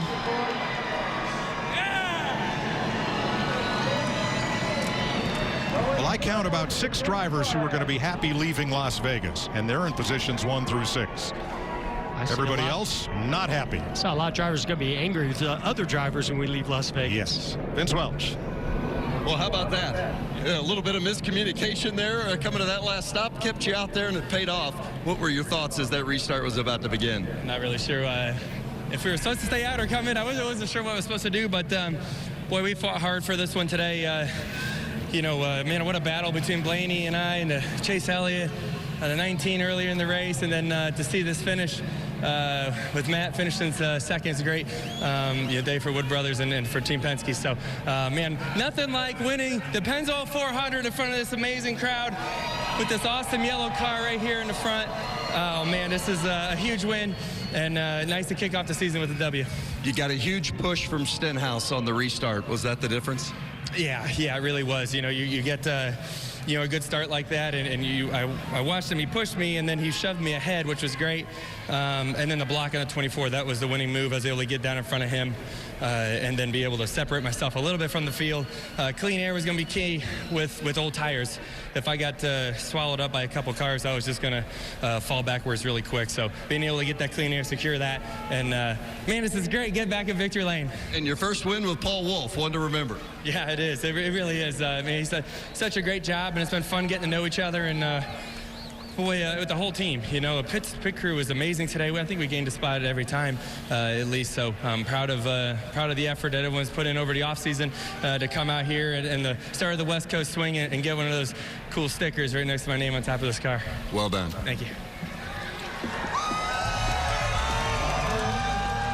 Joey Logano has won in Las Vegas, beating Matt DiBenedetto and Ricky Stenhouse to the finish line.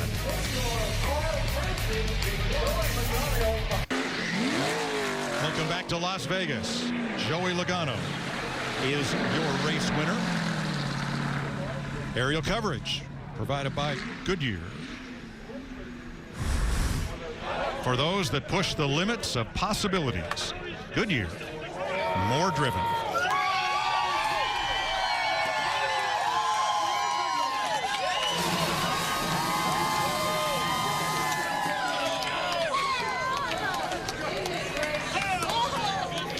Well, let's hear from the runner-up. Here's Matt Yoakum. One spot away from that magical 100th Wood Brothers win, but this is the type of day that you dreamed of when you took over the iconic 21. It was, man. This was all just too surreal.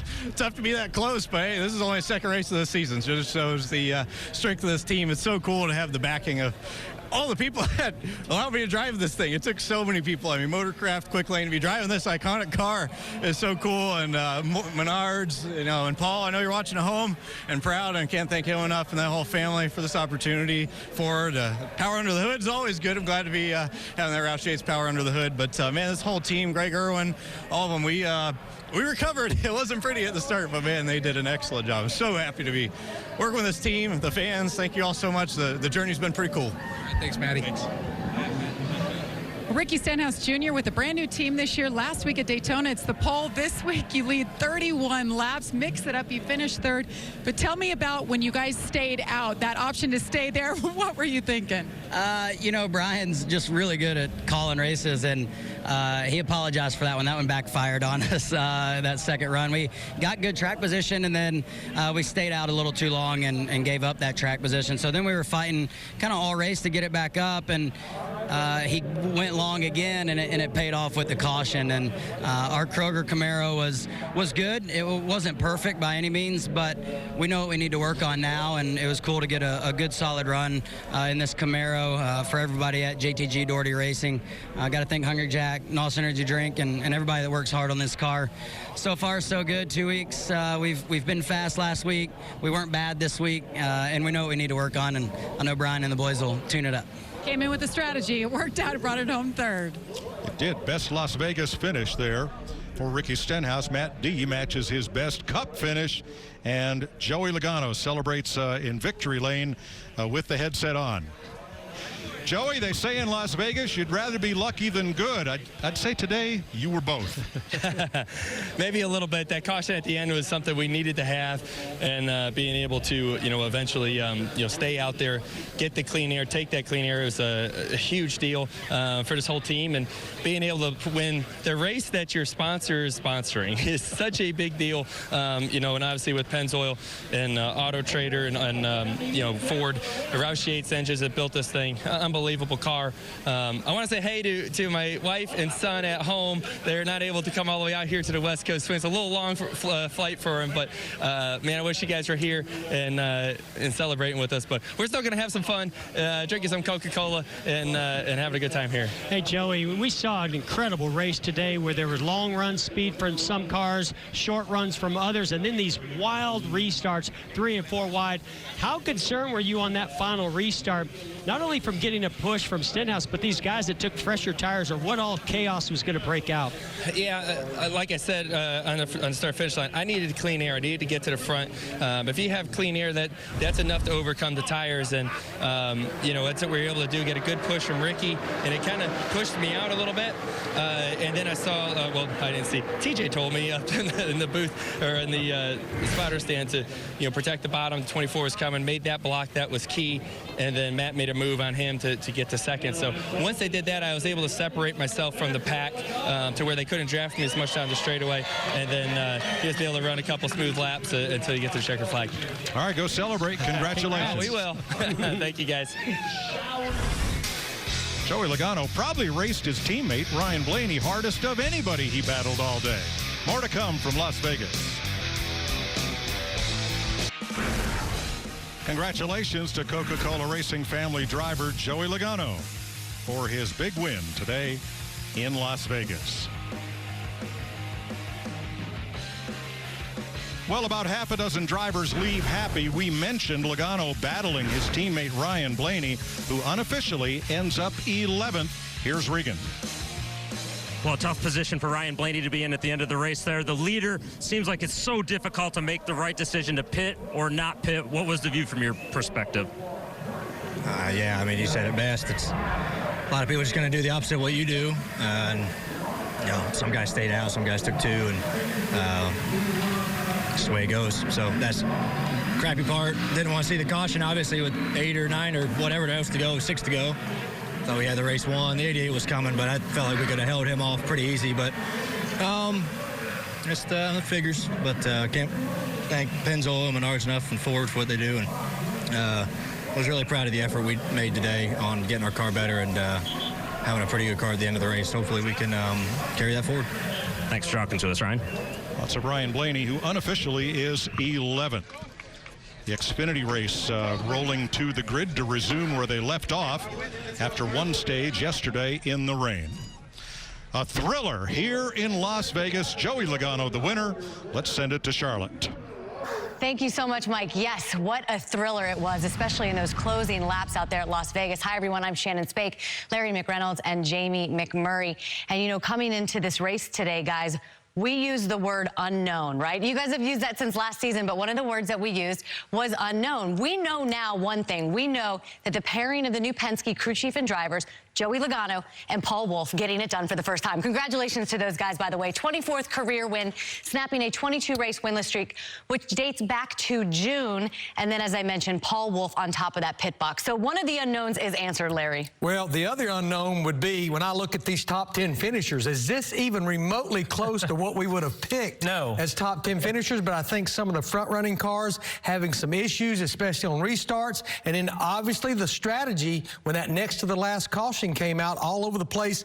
Those 7 drivers that stayed out, it prevailed for at least 5 or 6 of them. Yeah, I mean, what a big decision to make at the end. And when I think back through Joey Logano's career, he is always the guy that stays out on old tires. And I kind of thought maybe that was Todd Gordon, but now I'm not so sure, because he did the same thing with Paul Wolfe, and they kind of played dumb. I'm curious to see if that was planned or if that was kind of their code of whether they would pit or not. But clearly staying out was the right decision there, and Joey was able to hold those guys off. What did you think you would see on that final restart with all of the strategy all over the place? Yeah, I mean, I felt like once I saw 6 or 7 drivers staying out, and in the other caveat I was telling Jamie, we had 3 drivers that did only 2 tires, Martin Truex Jr., Jimmy Johnson, and Brad Keselowski. So that means the first car with 4 fresh tires barely started inside the top 10, and I just felt like 2 laps, an opportunity we may never get to the 2 laps, which we didn't, that was just not going to be enough time. I'm so glad that you brought up Jimmy Johnson, because we did catch up with him post-race. First top 5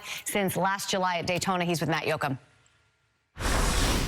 And you can certainly feel the momentum building for Jimmy Johnson and Cliff Daniels and the entire 48 team. It was pretty wild on that last restart. Man, every restart, you just have to get everything you can. Once your momentum's broke and guys fall in line, it's so hard to generate enough of a run and energy to pass somebody. So we're just driving like fools getting started, and I hope the fans enjoy it. It's pretty wild from inside the seat, but our Ally Chevrolet was really strong today. I want to say hi to my family back at home. Can't wait to get home and see my girls. But scored points in both stages and a nice top 5. I think maybe 4th. From where I was sitting, I thought we were 4th, and looking good. You can just really feel the change, though, and how the productivity is improving. And you guys feel like you get your mojo back. Yeah, we're rolling in the right way, and I think this year's Monte Carlo gives us a bigger kind of window to work within, and to see 4 or 5 Chevys up front mixed in with those Fords today was really nice, and I think a telling sign of what we needed to get us up front. And I look forward to us refining this new Camaro body and making this car even faster yet. Thanks, Jimmy. Okay, Jimmy Johnson, one of those guys finishing in the top 10. We're going to put up the top 10 right now because this just stood out to me. So many great stories were listed right here. Matty Benedetto, one of the guys that we asked pre-race if we thought he would get his first top 10. He gets his second place finish in his career. Yeah, I mean, never had a top 10 on a 1.5-mile track, and he was kind of out of the picture most of the day, but they just kept making that 21 car better. Yeah, Jimmy Johnson had a lucky day, I'm going to say. He was fast. All those HMS the horseshoes cars were fast. back. But look, he got into the wall, and Jeff said it. He's like, I don't think he's going to be able to make it with that tire rub, but fortunately it clearanced itself, and he was able to come home with the top 5. I think Bubba Wallace really stands out there. He needed a good run. We know that's kind of an underfunded team, so to be able to put that all together on the last restart, get top 6 finish, that's big for that team. What do you think about Ricky Stenhouse Jr., right? Because you What do I think about Brian Patty? Yeah, Right, that's what I think that's about. where I was going to go. No question at the end of the race, Brian Patty is going to leave Ricky Stenhouse Jr. out there, and it ended up getting them a top 5 finish. Brian Patty, he is the Mad Hatter on pit road. See, we're right here. I knew where you were going. We also got to say great job to Ty Dillon, top 10 finish, another small team that's almost like a victory for those guys. Absolutely. We will be back next week as we get you ready for Auto Club Speedway. Coming up next on Fox is Lego Masters. My kids are so excited about this. Followed by The Simpsons, and of course the Xfinity Series race is coming up at 7:30. You can catch that on FS2 or on the Fox Sports app. Plus Race Hub every day, Monday through Thursday at 6 p.m. right here on FS1. We'll recap the entire weekend and continue to look ahead to Auto Club Speedway. Thank you so much for joining us. Congratulations to Joey Logano. We'll see you next week.